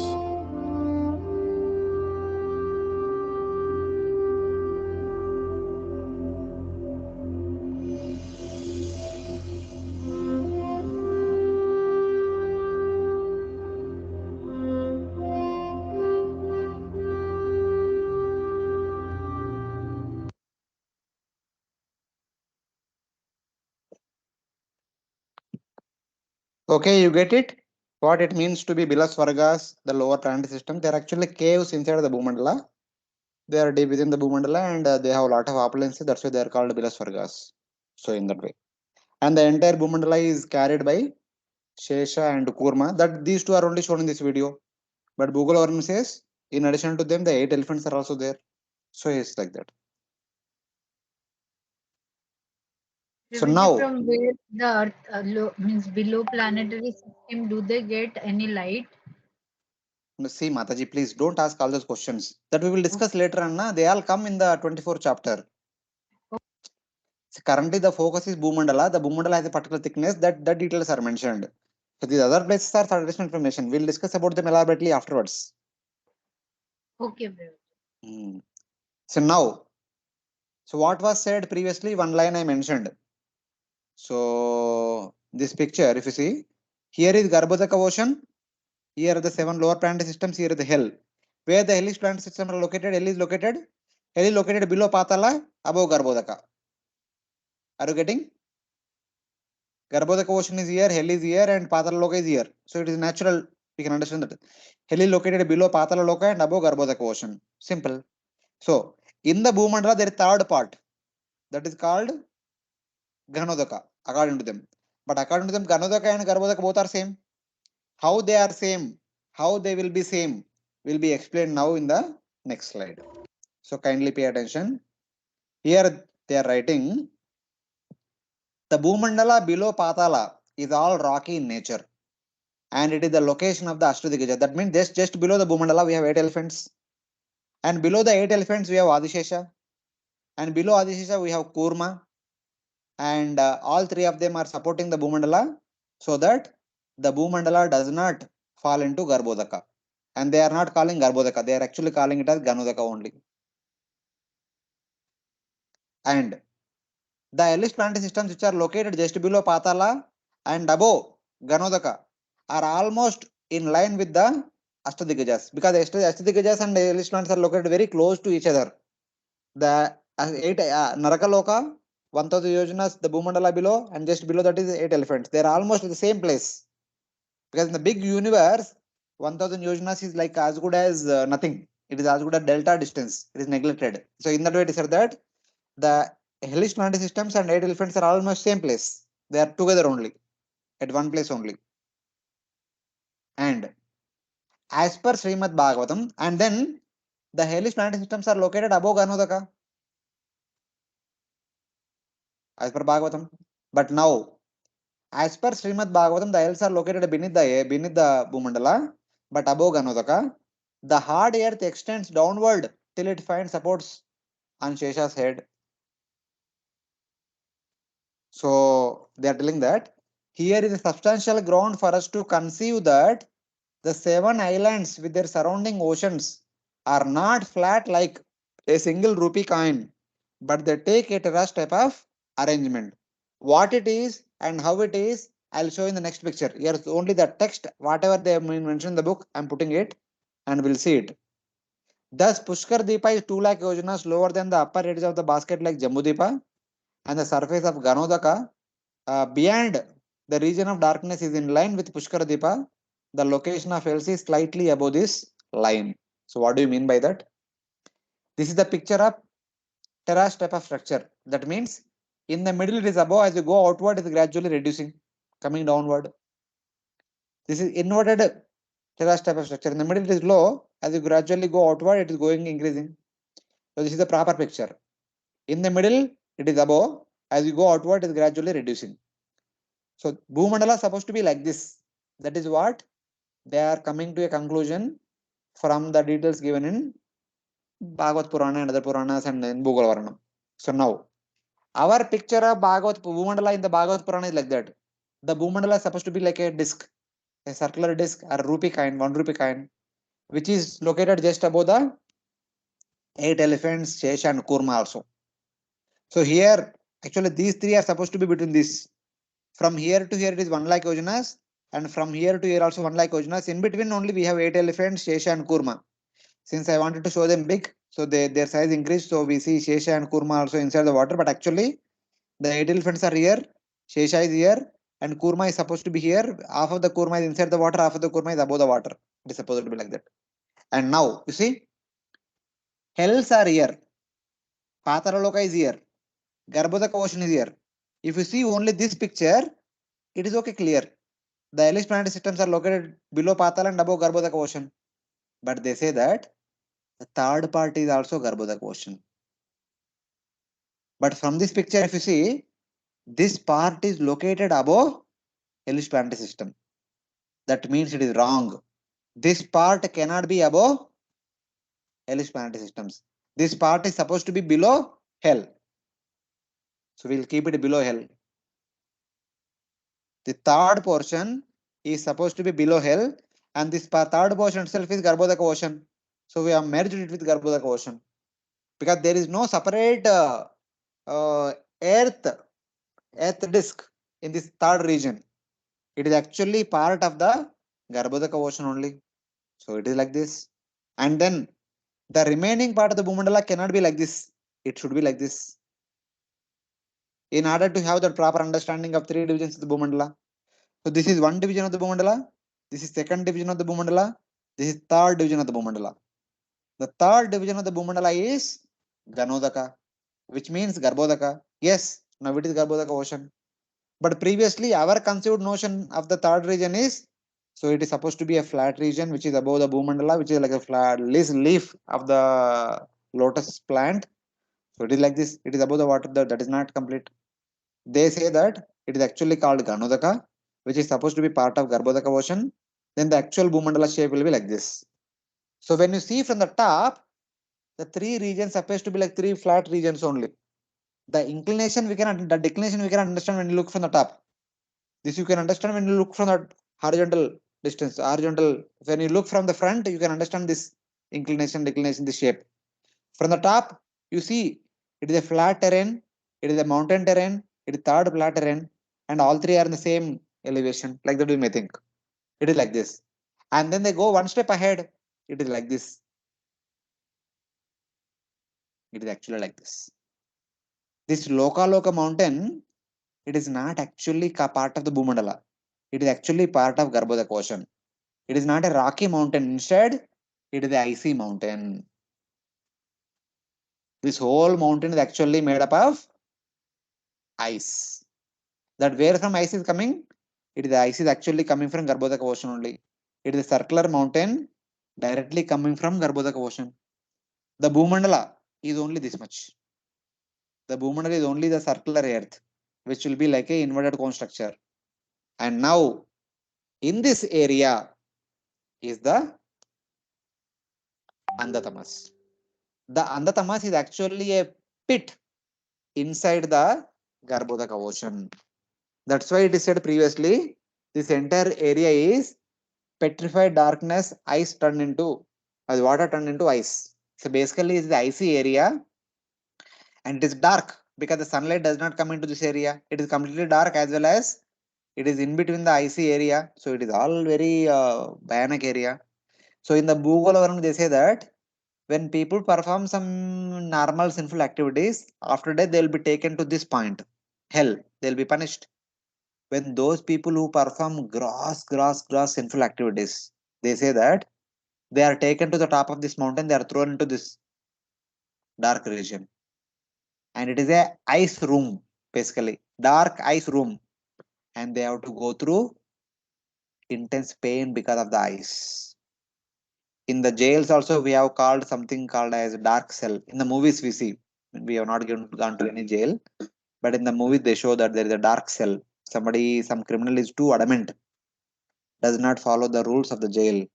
They are put into this dark cell. They don't have any communication with anybody. They are alone in the dark area. They can't see any light also. They are completely in the dark region only. So that kind of situation is here. And at least in the jail, it is not icy room. It is normal room, dark room only. It may be warm only. But here it is all ice. So what kind of suffering they must be going through? So it is like that. That's how they say.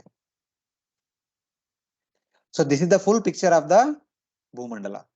So now previously, according to Bhagavatam, our Bhumandala is this all is Bhumandala. From here to here, this entire thing is Bhumandala. But finally, when it comes to Bhugola Varnanam, Bhumandala is this much only. This is the Bhumandala.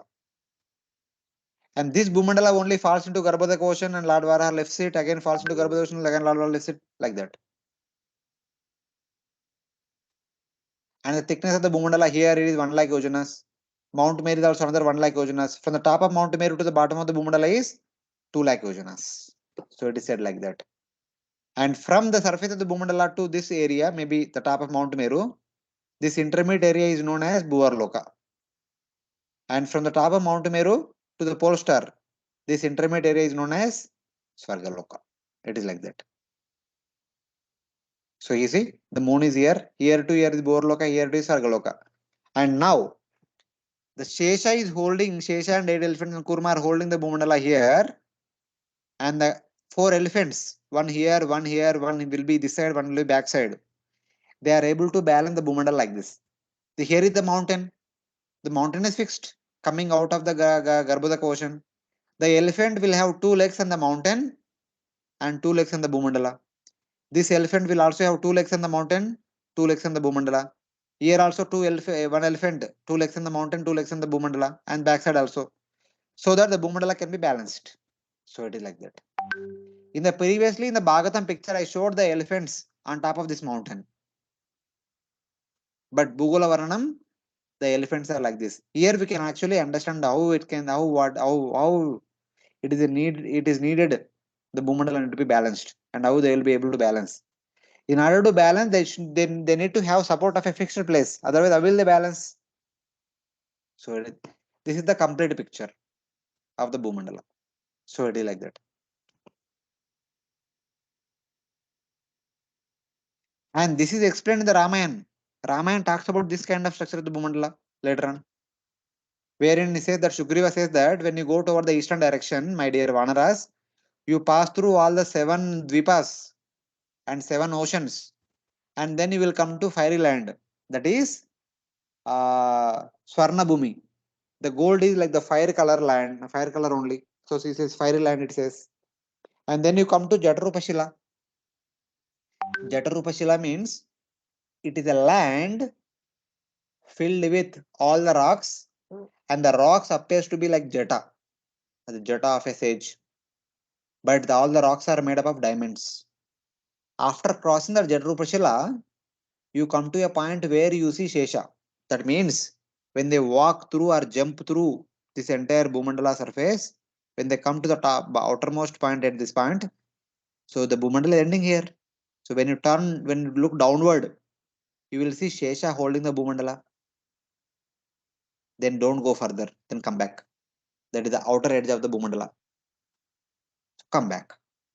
That's how Sugriva says to the Vanaras. The Vanaras go all the way there, they see Shesha and they come back because they did not find Sita in that direction.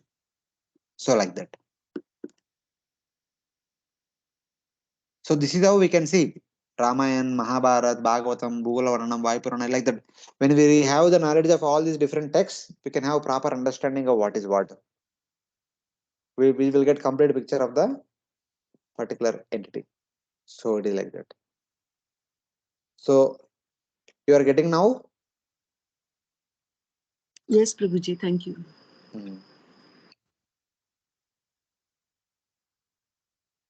Yes, Rohit. Thank you. You are explaining very nicely. Rohit, This is the like so this now this is the Bhumandala. For all practical purposes, this is the Bhumandala. But when we see from the point of view Bhagavatam, Bhagavatam is talking about the top view. When you go to the top, when you see, so this is one area, one section. This mountain is another section. The third section is also there. When you see from the top, this looks like a flat terrain. So it is called as Aloka Varsha. But in reality, it is the icy ocean's upper surface. So in that way, it is considered to be a land area. So it is considered to be third part of the Bhumandala. Anyway, no one is staying there. It does not matter. So it is like that. Vijay, one just confusion I just wanted to solve. Like when from the Bhagavatam perspective we were studying, it was seen that Alokavarsha is also quite big part, na Prabhuji? Like, and here we are seeing from Bhugol Varnanam, it is like a pit inside the thing. So No. There is a small pit, but after the pit there is a lot of land. There is a lot of portion. This is all Aloka Varsha. This is all Ganudaka.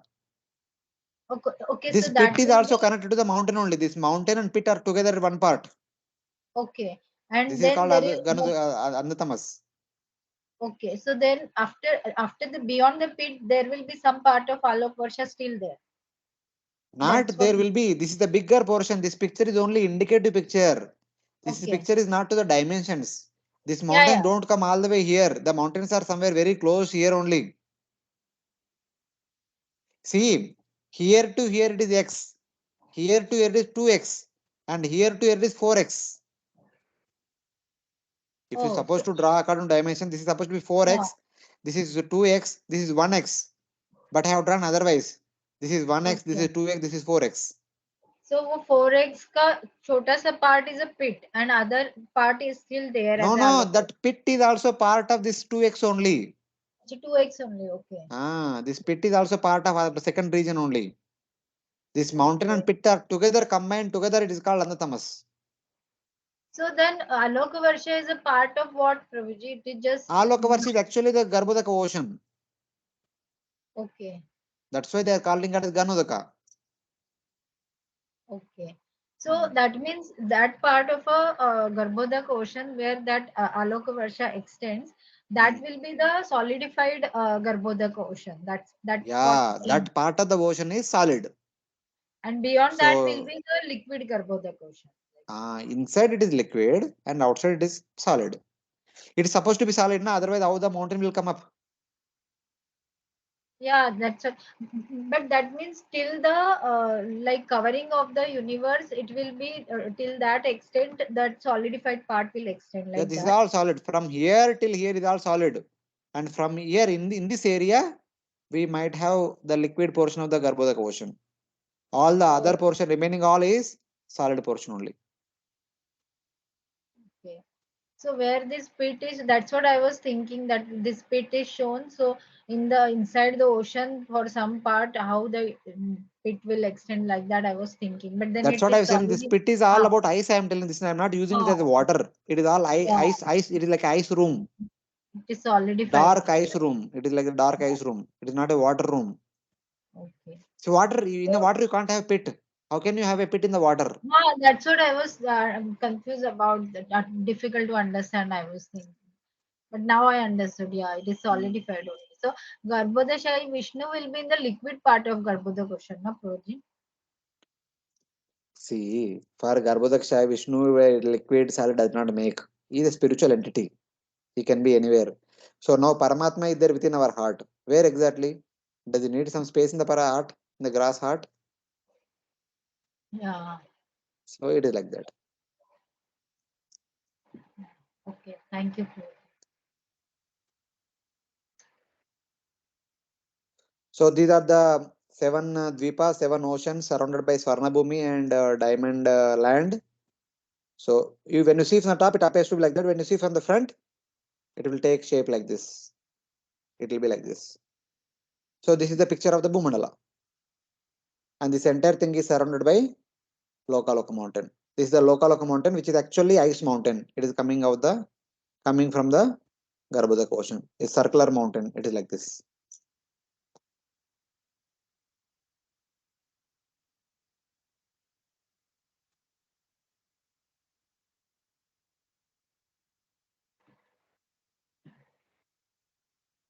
Hare Krishna, Prabhuji, that means the Lokaloka mountain, can we call it as an extension of Garbhodaka ocean only in the solidified form? Yes, yes. It is actually stemming from Garbhodaka ocean only. The solid Garbhodaka ocean. So this is the explanation given by Bhugola Varnanam. The Bhagavatam does not give any hint about this. From Bhagavatam, we understand that okay, mountain is also coming from the Bhumandala only. Yeah. And like the whatever differences we see, Prabhuji, it is to be understood as the different acharyas are revealed different part of the fact, like that we should see. Not like that, not like that. See, when somebody says Bombay, what they will say about Bombay? Bombay, in Bombay we have Gateway of India, and we also have Babulnath Mandir, we also have Juhu Temple, and some important places they say, and they go. Either the Bombay all about? No, within the Bombay there are so many streets, so many this thing in great detail. When you go into great details, you get all these details. When you simply mention about some few important things, that is Bhagavatam. Okay. Mm.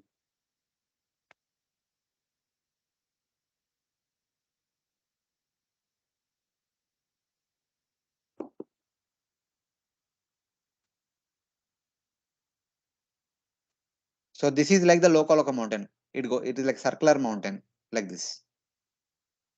So the inside the mountain we have sun, moon and all. Because of that, the inside area is all bright. The outside area outside this mountain is all dark. That's why inside area is called Loka Varsha. Since there is sunlight, outside area is all dark. That's why it is called Aloka Varsha. That's why I was giving the example of the overhead tank. In the villages, we have circular overhead tank like this.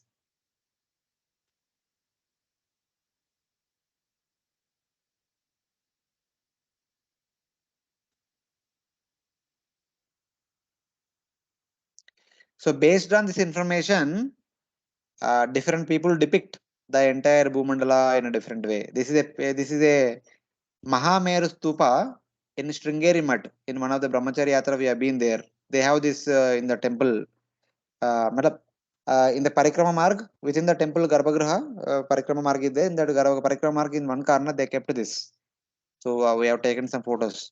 This is the Bhumandala, and here are the 8 elephants. You see? So on the picture. This is like the Mount Meru. First Dvipa, first ocean, second Dvipa, second ocean, third Dvipa, third ocean, fourth one, fifth one, sixth one, seventh one, Swarna Bhumi, Golden Land, and Diamond Land, etc. Below that, we have 8 elephants.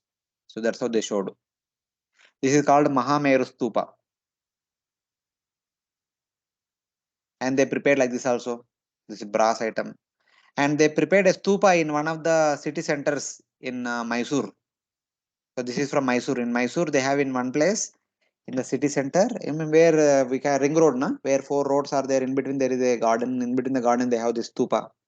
This is also made from this Mahamir stupa only. So like that. So this concept is known to others also. Other sampradayas, they also have this concept. The Bhumandala will be like this Mahamir stupa. So it's like that.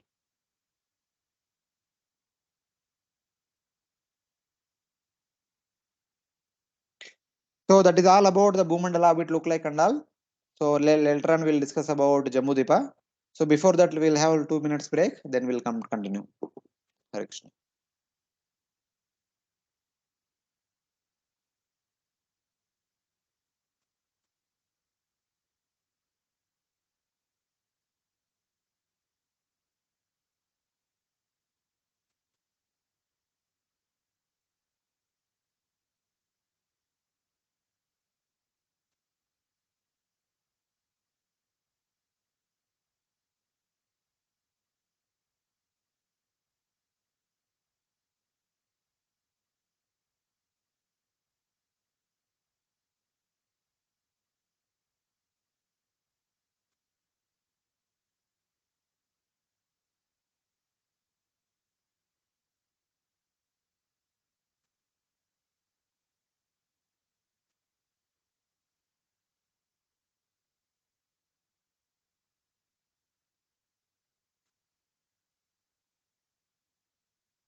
Hare Krishna. Devotees are there?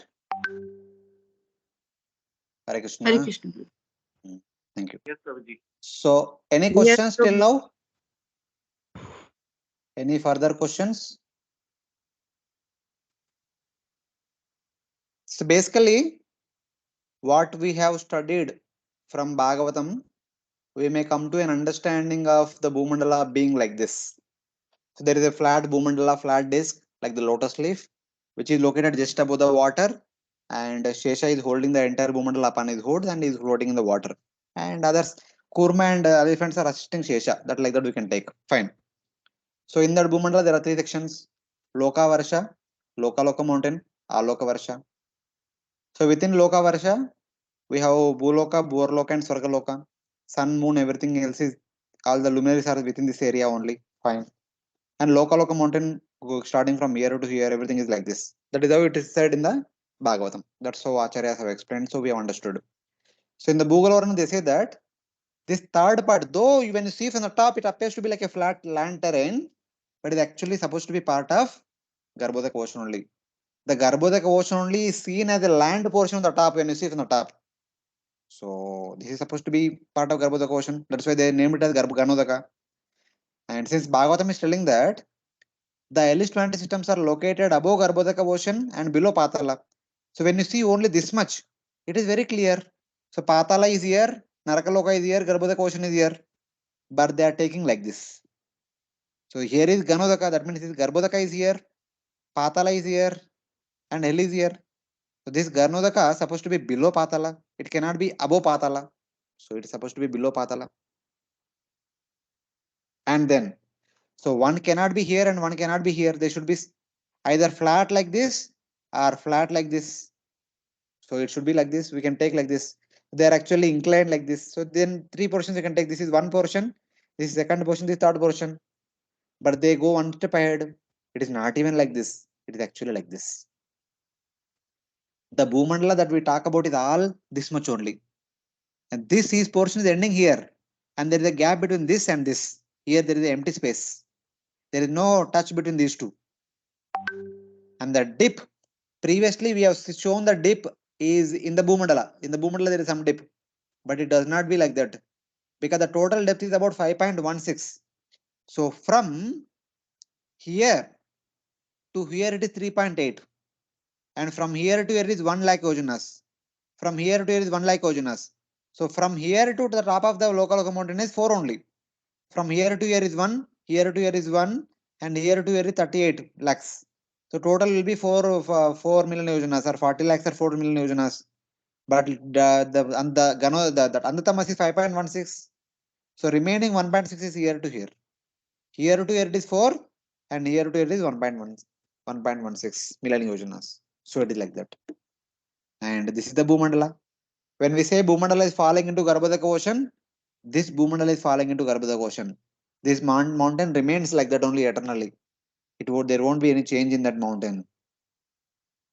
It only destroyed when the entire universe is destroyed. But every day, at the end of every day of Brahma, this entire Bhumandala will fall into Garbhodaka ocean. In the next day, again Brahma recreate the Bhumandala once again. It's like that. But this Loka mountain remains always as it is. So now the question is, where can we see Loka mountain or not? Strictly speaking, we can't see. But one inference, since this mountain is coming out of the Garbhodaka ocean, our understanding, our experience of ocean in blue color, our experience of ocean is in blue color. So when we look into the sky that we see is the Loka mountain, which is blue color. Like that we can infer. Cannot say like that, but we can infer. Because this is the Earth globe, and we are exactly here somewhere in the very close line of equator. We are standing on the Earth like this. Above our head, so our head is here, our feet is here. Above our head is Loka mountain. The sky that we see above our head is generally Loka mountain. And the sky that we see towards north, in front of our eyes, towards the north, that is this sky. The sky that we see toward the north is this sky, where Dhruvaloka is there. The sky that we see overhead, above our head, is this one. That is Lokaloka mountain. Even the sky that we see in the eastern direction, the sun rising eastern direction, that is also Lokaloka mountain. The east, west, and above our head, that is all Lokaloka mountain only. Only the northern side sky is this open sky. So it is like that. So kindly understand like that. So like that we can see. So what we see in the above our head, the entire sky is nothing but the Lokaloka mountain, which is also coming from the Garbhodaka ocean, which is also part of Garbhodaka ocean. That's why it is looking bluish in color. So like that we can think of. And here are the 4 elephants which are balancing. And here are the 3 divisions. This is Bhumandala, Bhuloka. From surface of Bhuloka to moon, this is Bhuvarloka.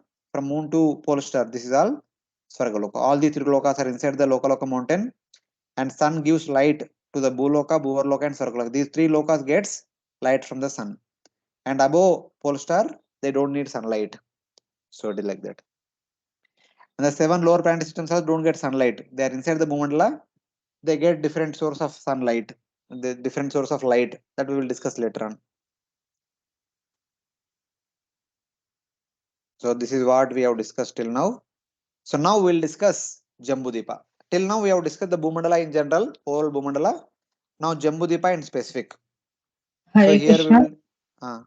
Yes. Prabhuji, Prabhuji, can we go to the previous diagram which you were shown? That, yeah, this one. Prabhuji, when we say that Bhumandala gets tilted or Hiranyaksha has, put Not the tilted, there is no tilting. The No, Bhumandala no, falls means, into Garbhodaka ocean. yeah, it falls into the Garbhodaka ocean. So what I have understood till now means what I have understood is this Lokaloka mountain is coming from the Garbhodaka ocean. It is a solidified part, and the above this beyond that Aloka Varsha is also a solidified part of a Garbhodaka ocean. So it is means from Lokaloka mountain beyond whatever is there, only that part of Garbhodaka is the solidified part. Na Prabhuji, on this side of Lokaloka This is mountain, also it is all, solid only, na? This is also solid, this is also solid. Only this portion is liquid. that's what I'm saying, that on this side of a Lokaloka, it will be a liquid Garbhodaka ocean. Na? Otherwise, how can Bhumandala fall into it like that? Between the entire mountain, na, this mountain is circular mountain, na. In between the mountain, this is all liquid. That is all liquid, na, right? Okay. Yeah, that is the thing. So it will falls into Garbhodaka ocean. So in that way. And that means, Prabhuji, the Asuras were so powerful that Hiranyaksha could throw whole Bhumandala into the Garbhodaka ocean. Like that. That is a different pastime. We will not discuss that. So let us not get into all the details. Okay. And Prabhuji, the sun which you have shown, it is means somewhere means on this line, na, Bhurloka. So its light extends up to the Swarloka, that height it goes up because it is much lower. This is actually nothing. See, wait. From here to here, it is 41.1 million yojanas. From here to here is only 3.8. This picture shows very big mountain, big far distance and all. This is actually nothing. This is actually a small slide. A small potato wafer jaisa hai. Idhar se idhar. Oh, okay. This is much longer. From the center of Mount Meru to here, it is 41.1 million yojanas. And this is 3.8 only. Okay. These pictures are only indicative. They are not to the scale. They'll give us an understanding how it is. They are not exactly to the scale. Later on, I will show one picture. This big mountain, it is nothing but a small hump here. A small hump. We don't understand this also. Whether it is there or not also, we don't understand. That is the nature of this. Here, I will tell you. Here to here is 250. To the top of the universe is here to here is 250. Okay, actually from here, from sun to the top of the universe is 250. Okay. And the Lokaloka mountain is only about 4. How much 4 in 250? How much height it will be? Okay. So it is only a small hump here, a small protrusion here. It will be actually in reality. So it is like that. Prabhuji, sorry, but I didn't understand what will be the small hump you are saying, the Lokaloka mountain. mean? Loka mountain itself is a small hump. Oh, okay. Because we are saying it is such big means I'm saying This that is the this is usual. just to help us understand how it is. This is not to the scale. That's why one place I showed not to scale, not to scale karke. That is applicable to all the pictures. None of these pictures are up to scale. Okay, because till Both now height wise whatever also, the width wise also. Width wise also, this is supposed to be 123.3. Matlab it's much bigger. And this is supposed to be 82. This is supposed to be 41. But this area showed bigger. This is medium. This is much smaller. This is opposite actually. Okay. Because till now, whatever most huge structure I have seen in the universal studies, Loka mountain only. That is why you're saying that will be like a small hump. So, okay. Okay, thank you. Hare Prabhu. Krishna. Yes, Mataji. Hare Krishna. Prabhuji, all these planets we hear about, Jupiter, Saturn, Mars, so they are all in Bhulok? They are all located here in the Bhuvarloka and Sargaloka. All the planets that we hear, they are all belonging to this area. Because they keep move up and down. Now currently we see sun in the Bhuvarloka, but sometimes sun goes into Sargaloka also. It is not that it belongs to Bhuvarloka only. They belong to both lokas. They go up and down. Currently moon is here, and later moon will come down. One day the moon will go above also. It will go to Sargaloka also. It will come down also. Like that, all the planets they go up and down. They move circularly, also go up and down. They belong to both the lokas in that sense. Prabhuji, that means whether the shine of the moonshine increases and decreases over 15 days. So does that have anything to relate with when moon is in the Swarloka and in Bhurloka, the shine No. It has increases? nothing to do with Sargaloka or Bhurloka and all. It is basically because of a circular motion with respect to sun. It's increasing and decreasing. That we will discuss later on.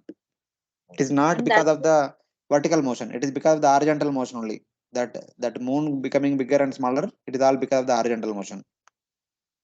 okay, that means moon is not the upagraha of Earth, what we say now, Prabhuji, in general science says like that.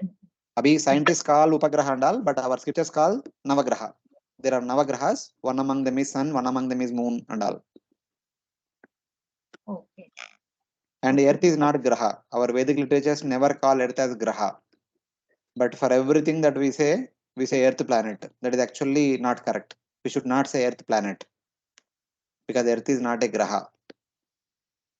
Actually, that also creates a lot of confusion. What exactly we call as a planet, that becomes very difficult to understand. Either you call Earth or you call Bhartakanda. Why you want to call Earth planet? No, but when we say planet, that means what? One universe or what exactly? What did we mean by planet? Means what? According to what you are explaining, What is the we say equivalent of planet in Sanskrit? What is the word of planet in Sanskrit? graha. Graha. So in Sanskrit, Graha means that which continuously moves is called Graha. So what is moving? The Navagrahas are always moving. The Navagrahas are supposed to be called with an adjective called Graha, like Surya Graha, Chandra Graha, Shukra Graha, Rahu Graha, Ketu Graha, Shani Graha. They are supposed to be called as Grahas. Since the earth does not move, so we should not add that adjective to the earth. We cannot say Bhumandala Graha, Jambudipa Graha, Bharata Varsha Graha, Bharatakanda Graha. That nowhere such kind of mention is there in the scriptures. We say Bhumandala, Jambudipa, Bharata Varsha, Bharatakanda. That's all. It ends there. It has no adjectives. But the earth also moves now, Prabhuji, we Who say. said? Earth doesn't move around its own axis, Prabhuji. Who Means said? according. Earth move करके कौन बताया? सुखदेव गोस्वामी बताया, सुत गोस्वामी बताया, व्यासदेव बताया, कौन बताया आपको? आर जन्मेजय बताया? not Janmeja. Who spoke about Mahabharata? Whatever.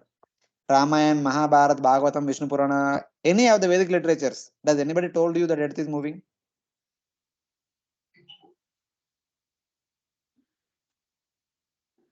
Science only good.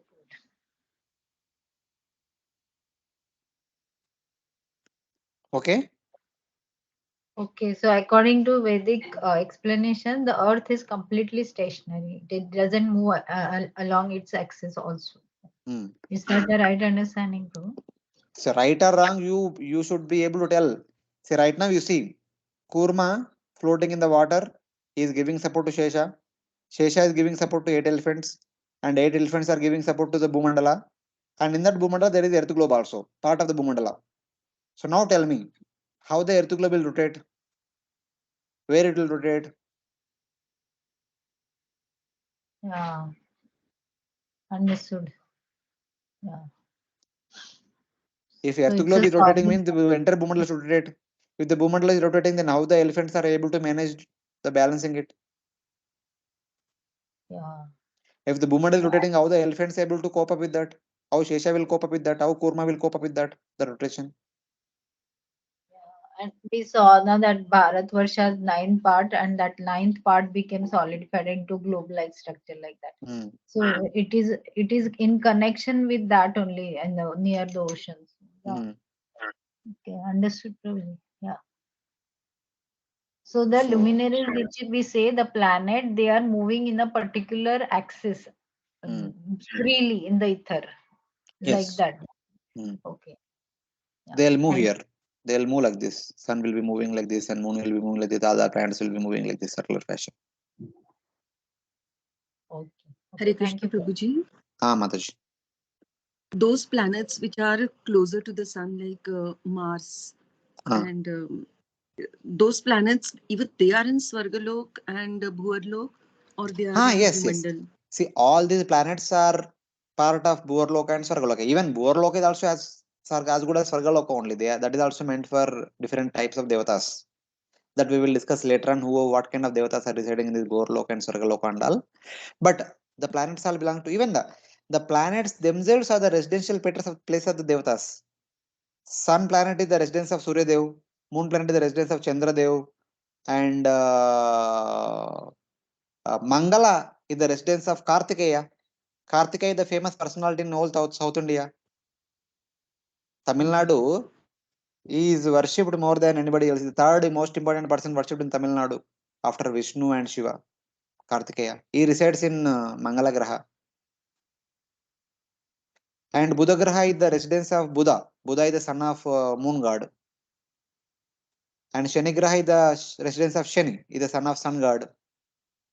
And Shukra Graha is the residence of Shukracharya. Shukracharya is also famous person. He stays in Shukra Graha. And Brihaspati stays in Guru Graha. सब चीज उनका रहने का जगह है. Nothing is empty place or something like that. These are all meant for devatas. And these are all devatas. Surya, Chandra, Buddha, Shani.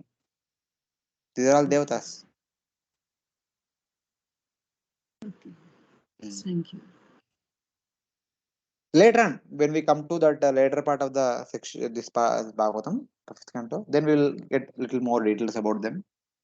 But for now, you understand that it is like that. So they are situated in this area because they are arranged in such a way. The planets are going up and down. Also, they are moving circularly. Also, so there is a reason for that. That will be we'll see. If time permits, we'll discuss. But they are there. But Prithvi is not a graha. We should not call Earth planet. Better call it as Earth globe. Earth globe gives you complete understanding. We don't have to add any adjective. Earth globe is enough. It is a spherical Bhartakanda. So that is called Earth globe. So we don't have to worry that somebody might say anything and all. Earth globe, you say, everyone will accept instead of saying Earth planet.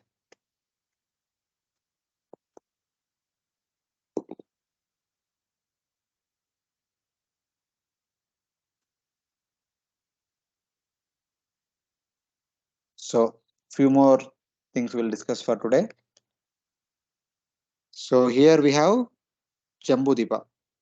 Kindly visualize the picture of Jambudipa that we discussed in one of the previous classes. The total diameter of Jambudipa is about 1 lakh yojanas, 100,000 yojanas. It contains 9 varshas consisting of 8 mountains. How are the picture of Jambudipa in the Bhagavatam? The mountains are all straight lines. But here they are showing mountains like this. They are the 4 mountains.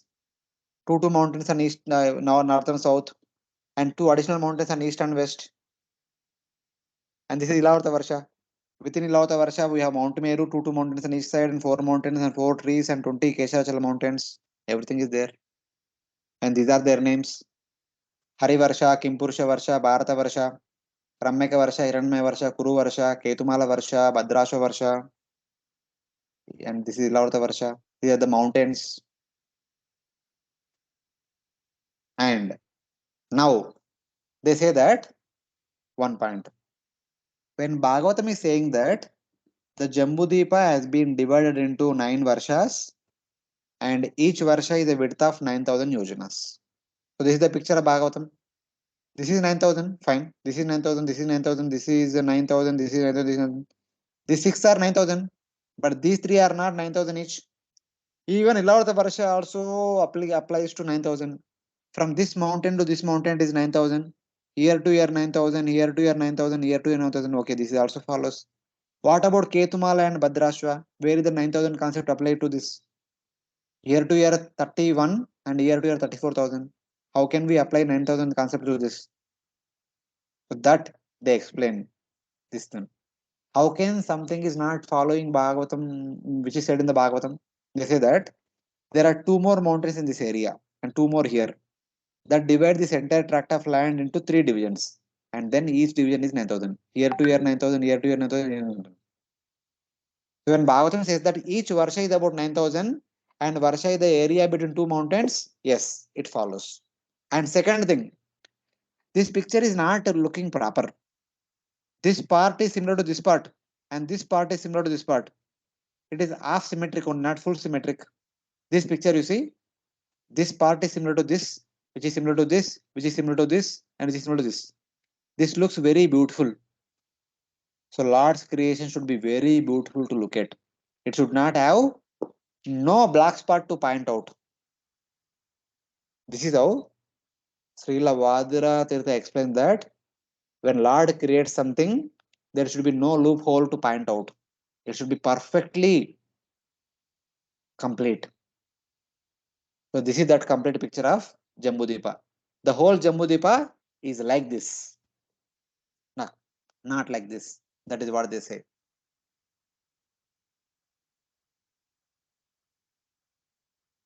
And now, within Ilavarta Varsha, we had 8 mountains, 2 in each side.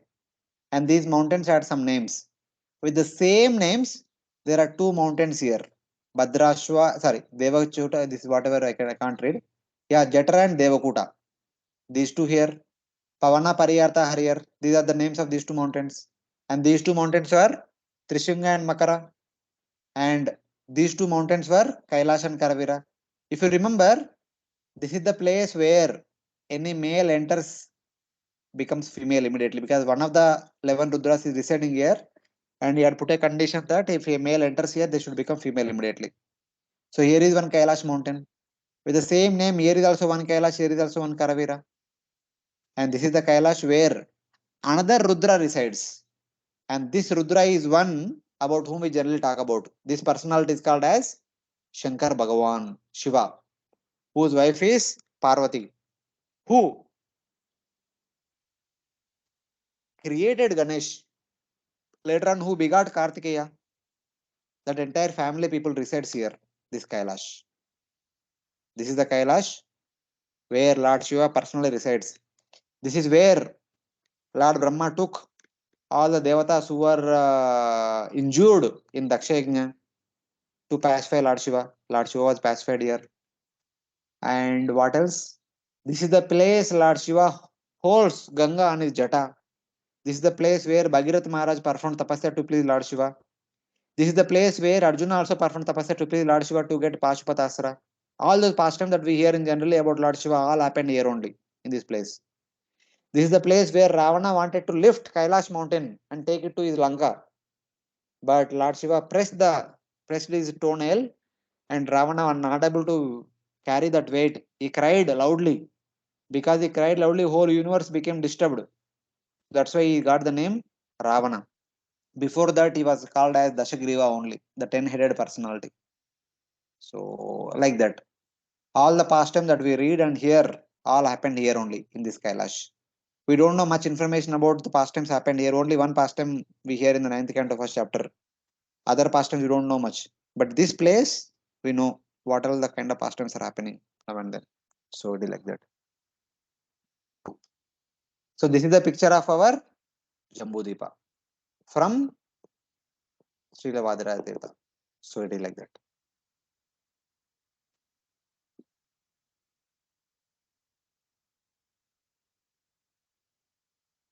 So now from Jambudipa we'll be moving towards Bharatavarsha. So we have seen Bhumandala. We came to the close up of Jambudipa. From Jambudipa we'll go to Bharatavarsha.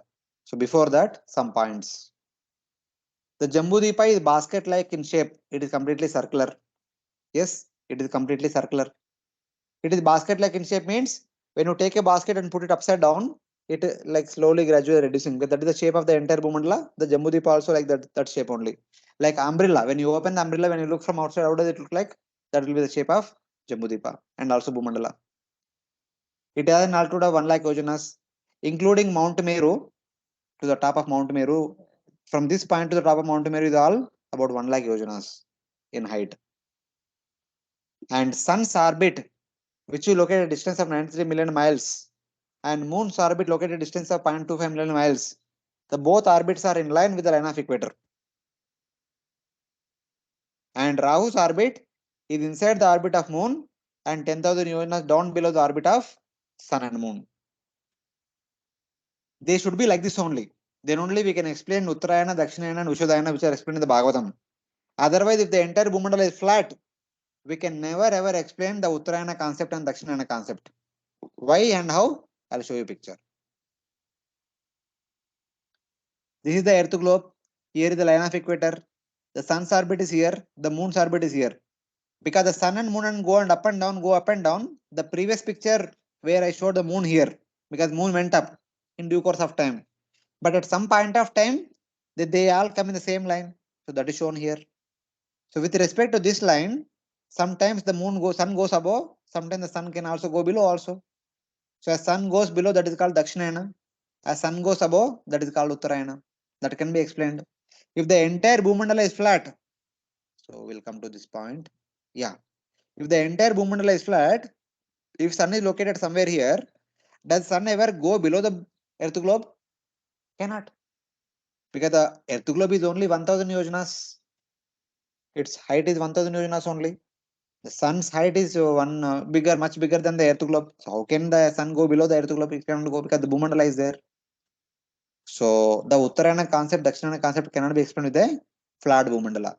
But when the Bhumandala is like this, we can easily explain Uttarayana Dakshinayana concept without any issue. So like that. So the terrace type of structure gets more support by the Uttarayana Dakshinayana concept, and it gets more support by the day and night happening in the entire Bhumandala. That is shown in the next slide. So kindly remember this picture. Same thing is drawn there also, but this is like more wholesome picture. You see, this is the Bhumandala, Bhuloka, here to here Borloka, and here to here Swargaloka. The same thing comes again and again repeatedly. So this is the flat thing. If you keep sun anywhere here, the entire Bhumandala always should have brightness. Because in a flat area, sun can give light to a far distance also. Why not? The entire Bhumandala should have brightness always. But that is not the case. It has brightness half the time 12 hours and darkness 12 hours. How? You see here. When sun is here, this side of the Bhumandala, definitely will have darkness because the sunlight cannot pass through the Bhumandala. So it is dark. When sun comes here after 6 hours, that side Bhumandala will be dark. When sun goes here after 6 hours, this side it is bright and this side it is dark.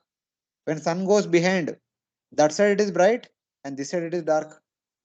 So like that, the day and night on the Bhumandala can be explained only if the Bhumandala is like this terrace type of structure. If the Bhumandala is considered to be flat, we cannot explain day and night. This is also another support to accept the Bhumandala is in terrace type of structure. So like that. The Uttarayana Dakshinayana can be explained with this, and the day and night also can be explained. If the Bhumandala is flat only, the Uttarayana Dakshinayana cannot be explained. and the day and night also cannot be explained. That is against Bhagavatam. So like that. Hare Krishna, Prabhuji, can you please explain the Uttara and Dakshinayana again in See, forget small? about Uttara and Dakshina. Uttara and Dakshina will come later on. We will discuss that. That is not important. For currently, focus on Bhumandala. The Bhumandala is this kind of structure. In order to support that, all these things are mentioned. Uttarana means sun going above, Dakshina means sun coming down below. If the Bhumandala is all flat, either sun goes above or below. The sun, whether will it ever go below the line of equator? If the Bhumandala is flat and the earth globe is only 1000 yojanas, the line of equator is only at a height of 500 yojanas, can the sun go below the line of equator? No. So that's why Uttara and Dakshina cannot be explained with a flat Bhumandala. But here, the Bhumandala is like this, and the line of equator is here. When sun is here, sun can go below this also, sun can go above also. So we can explain Uttara and Dakshina easily with this kind of structure. So it is like that. Prabhuji, but we are saying here that it is a terrain kind of a structure, and that is why when sun is on this side, the other side is darkness.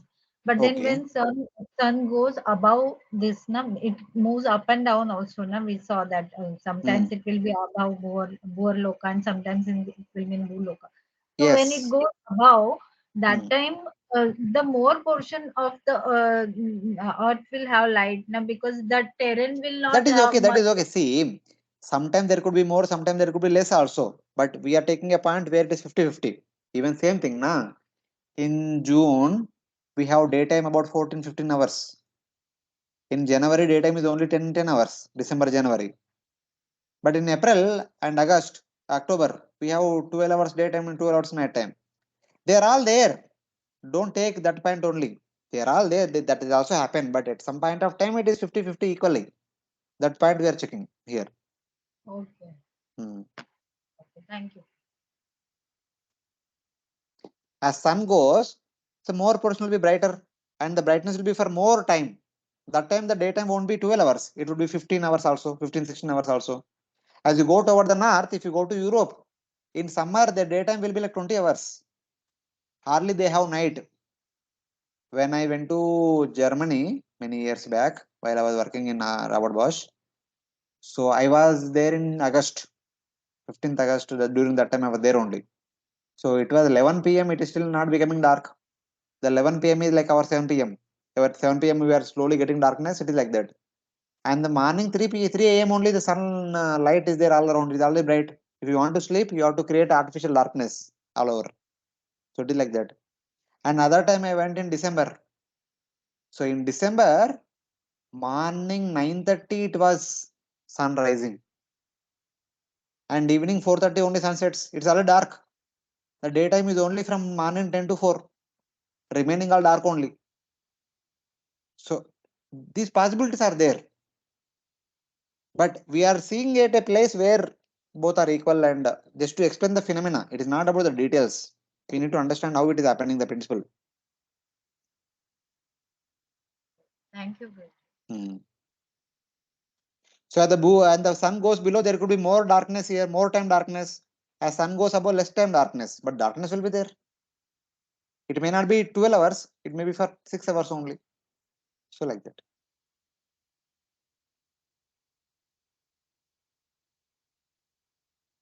So now, so as we said, we have seen about where was the picture? Yeah, that is gone already. We have seen Jambudipa. Now we are specifically seeing Bharatavarsha. This is all Jambudipa. This is Bharatavarsha. Within that there are 9 divisions. This is the picture given by Dhanasri Goswami Maharaj. He showed like this. But according to Bhagavatam, the 9 divisions are like this. They are not horizontal, but they are vertical. So they are like this. They are the 9 divisions. And the 9th division is our Bharatakanda. That is also clear for us previously. So now, Bharatakanda. Some details about Bharatakanda. So in Bharatavarsha, there are basically 9 divisions. The 9 divisions are like this. That is fine. Now Bharatakanda. Bharatakanda is parked at the southern edge of the Bharatavarsha. What do you mean by parked? To stick up or to jut out like a mushroom. In the rainy season, when there are rains, you can see mushrooms are coming out of the earth. So like that, Bharatkhanda is also coming out of Bharatavarsha or Jambudvipa, like a mushroom. It is not a planet going around the sun. It is firmly connected to Bharatavarsha, which is part of Jambudvipa, which is part of Bhumandala, which is part of 14 planetary systems. And this understanding is substantiated by Sri Anantaramu of Bangalore, who joined the crew of the first Indian Antarctic expedition. He is a scientist. He is a Madhva born personality, Madhva born scientist, and he traveled in. He was a part of this Antarctic expedition from Indian scientist group. So he visited Antarctica region. After that, he says that the South Pole region projects downwards like a cone. The people, other scientists, they say that just like the North Pole is there, like the South Pole is also there. It is slightly flat. They say that North Pole and South Pole, they are slightly flat. So that's what they say. But he said that no, it is not like that. North Pole may be slightly flat, but South Pole projects downward like a cone. This region has not been properly surveyed. Therefore, it is indeed a flat lie to say that the South Pole region is slightly flat like the North Pole region. So what it means, I'll show pictures later on. But this is what they quoted in this text. When the translators translated from Sanskrit to English, they referred this personality, Anantaramu Mandali statement, and they say that, and they are giving some supporting evidences. They say that, okay, this is the picture of Bharatavarsha from that Vedic Cosmos video, and this is our picture, and we are taking this portion. This is Greater Himalaya, this is Bharatavarsha, this is Greater Himalayas, and this is Bharatavarsha. And here to here is 9,000 yojanas, here to here is 10,000 yojanas. The height is 10,000 yojanas, the width of the Bharatavarsha is 9,000 yojanas. In this 9,000 yojana area, there are 9 divisions. These are 9 divisions like this, but they are actually like this. Each division is gradually going in an incremental order. This first division, the 9th division height is 1,000 yojanas. This is 2,000 yojanas, 3,000 yojanas, 4,000 yojanas, 5,000 yojanas, 6,000 yojanas, 7,000 yojanas, 8,000 yojanas, 9,000 yojanas. The mountain height is 10,000 yojanas. The everything looks like a gradually coming downward structure. So like that. But this 9th one, somehow by the will of the providence, it assumed the shape of a spear. Though technically supposed to be like this. Here to here 1,000 yojanas, here to here 1,000 yojanas, here to here also supposed to be 1,000 yojanas. Yes, it is 1,000 yojanas, maybe a little more, but it assumed like a spherical shape. That is what our acharyas are saying. See, here to here 9,000 yojanas are there. There are 9 divisions. Each division is 1,000. And height here to here 1,000. And this is 2,000. This is 3,000, 4, 5, 6, 7, 8, 9,000. And this is 10,000. So like that. These are the 9 divisions I told when we were discussing these 9 divisions in Bharatavarsha. I told that I'll show the picture from Bhugola Varnanam later on. This is the picture of these 9 divisions. They are like a kind of mountain structure. This length is very high, very long. See, for example, if you see, the height of this from here to here is 9,000 yojanas. But the length would be somewhat like 35,000 yojanas. It is long. In this picture, we may not get it so much, but it is so long because like this picture, you get it. From here to here is so long, and height is only 9,000 yojanas. But in this picture, you see height is more than the length. Just to explain us, so it is like that.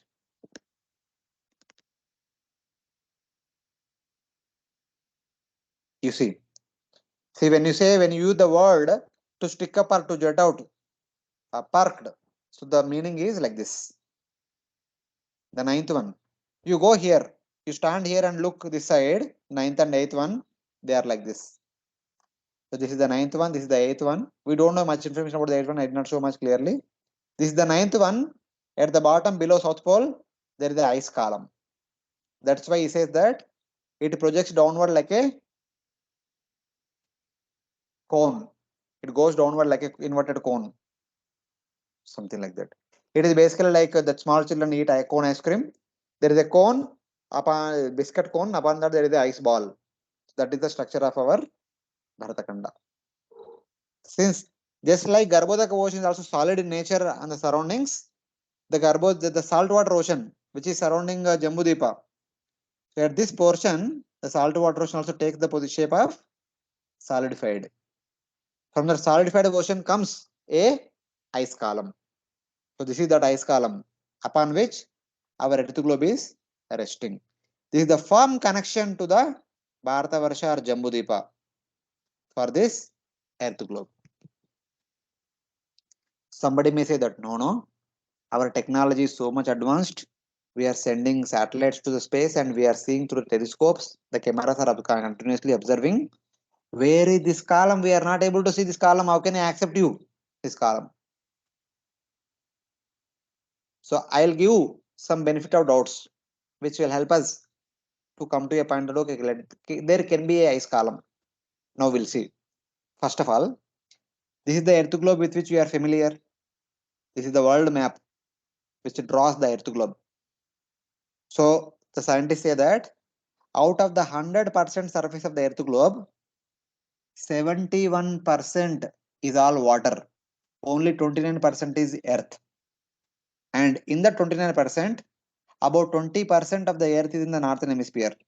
This is the line of equator, which passes between the North America, South America, and Central Africa, and whole India is the northern side. So North America, Asia, Europe, and North Africa, they are all part of northern hemisphere.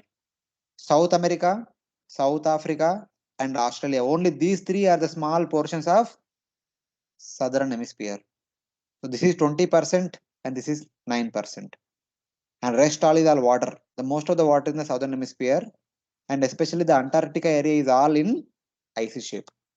So when this is all in icy shape, and below that icy earth, there could be ice column. Why not? This is one benefit of doubt. And the second benefit of doubt is, you see this dotted line here and here. This is the area where scientists are exploring. When the scientists send a rocket, they send like this side, maybe this side. The scientists never ever send a rocket toward this side or this side, because in the past they have sent and they don't know where they have gone. There was no information. Simply waste of money, waste of time, waste of endeavor, and they stopped sending. And this is from the money and endeavor point of view. Another understanding is that so Earth is here. If they want to go to Mars, they have to send satellite only in the horizontal direction. What is the use of sending satellite here? Where they will go? They go to in oblivion. And moon is this side and like that. So if you want to go to moon, Mercury, Venus, Mars and all, you have to send satellite horizontally only.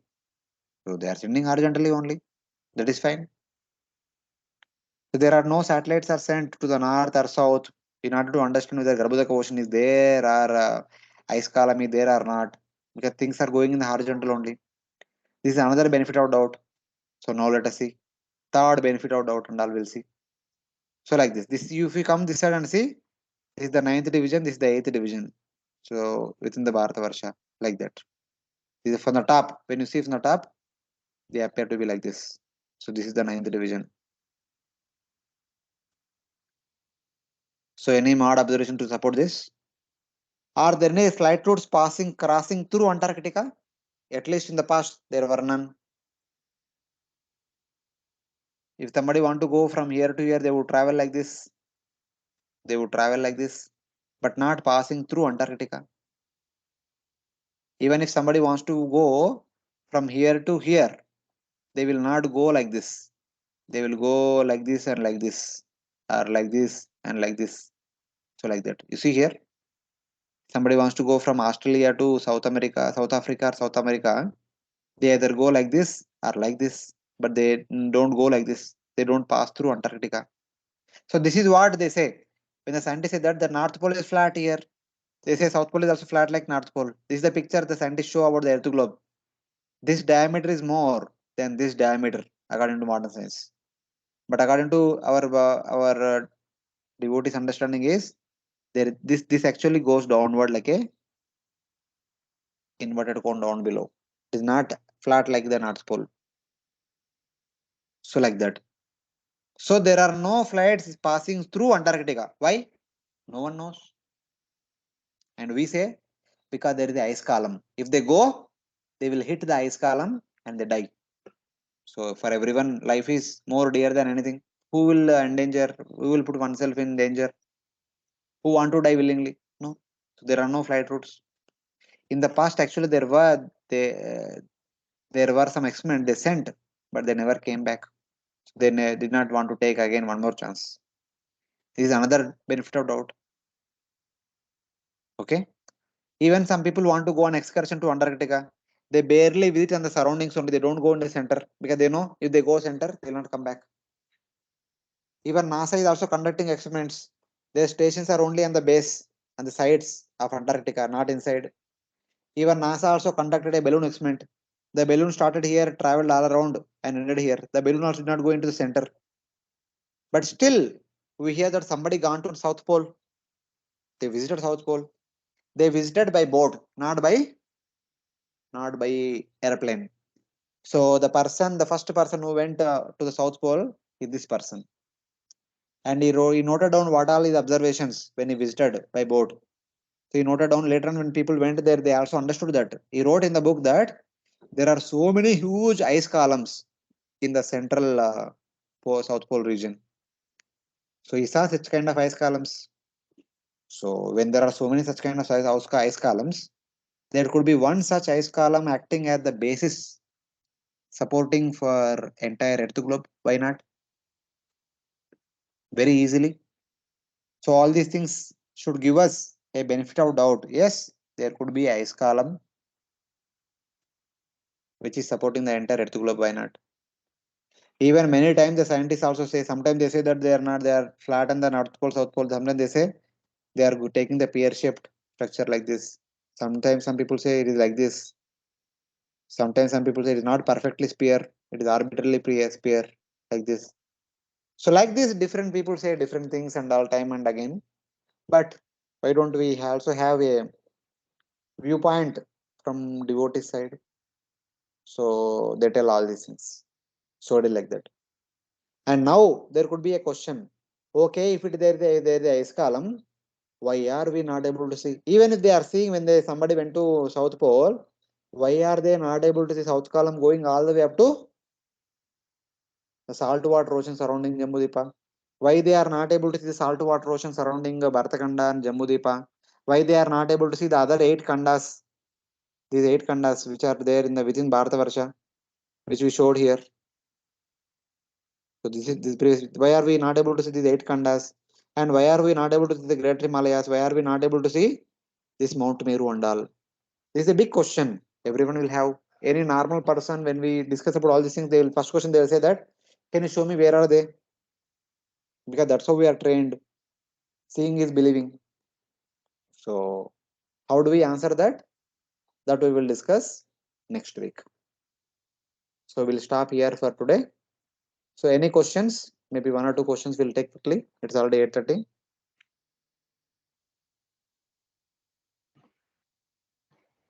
Hare Krishna, Prabhuji, from which chapter we have discussed today? Like if we have to read, what we should read? I told this is not from Bhagavatam. This Okay, is from so Bhugola Varnanam, and this is not there for exam. This is for your understanding. okay, so the notes only are sufficient. Huh? Yes.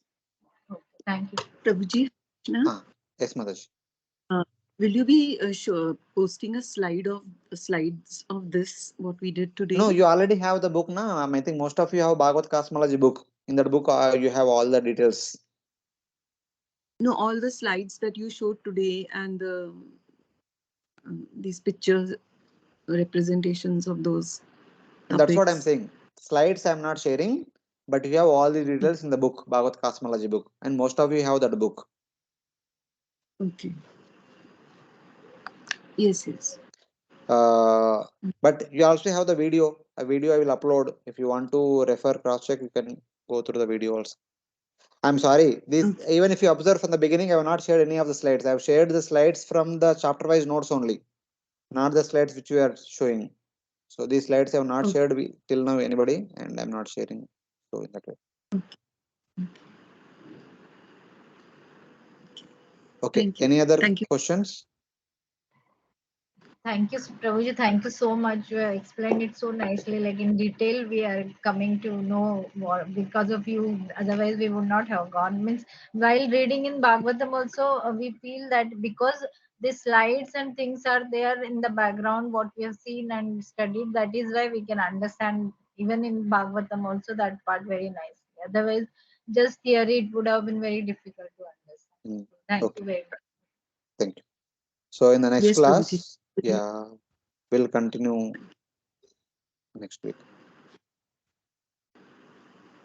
Fine. Thank you very much for joining today evening, and we'll meet next Saturday. Hare Krishna. Grantara Srimad Bhagavatam ki jai.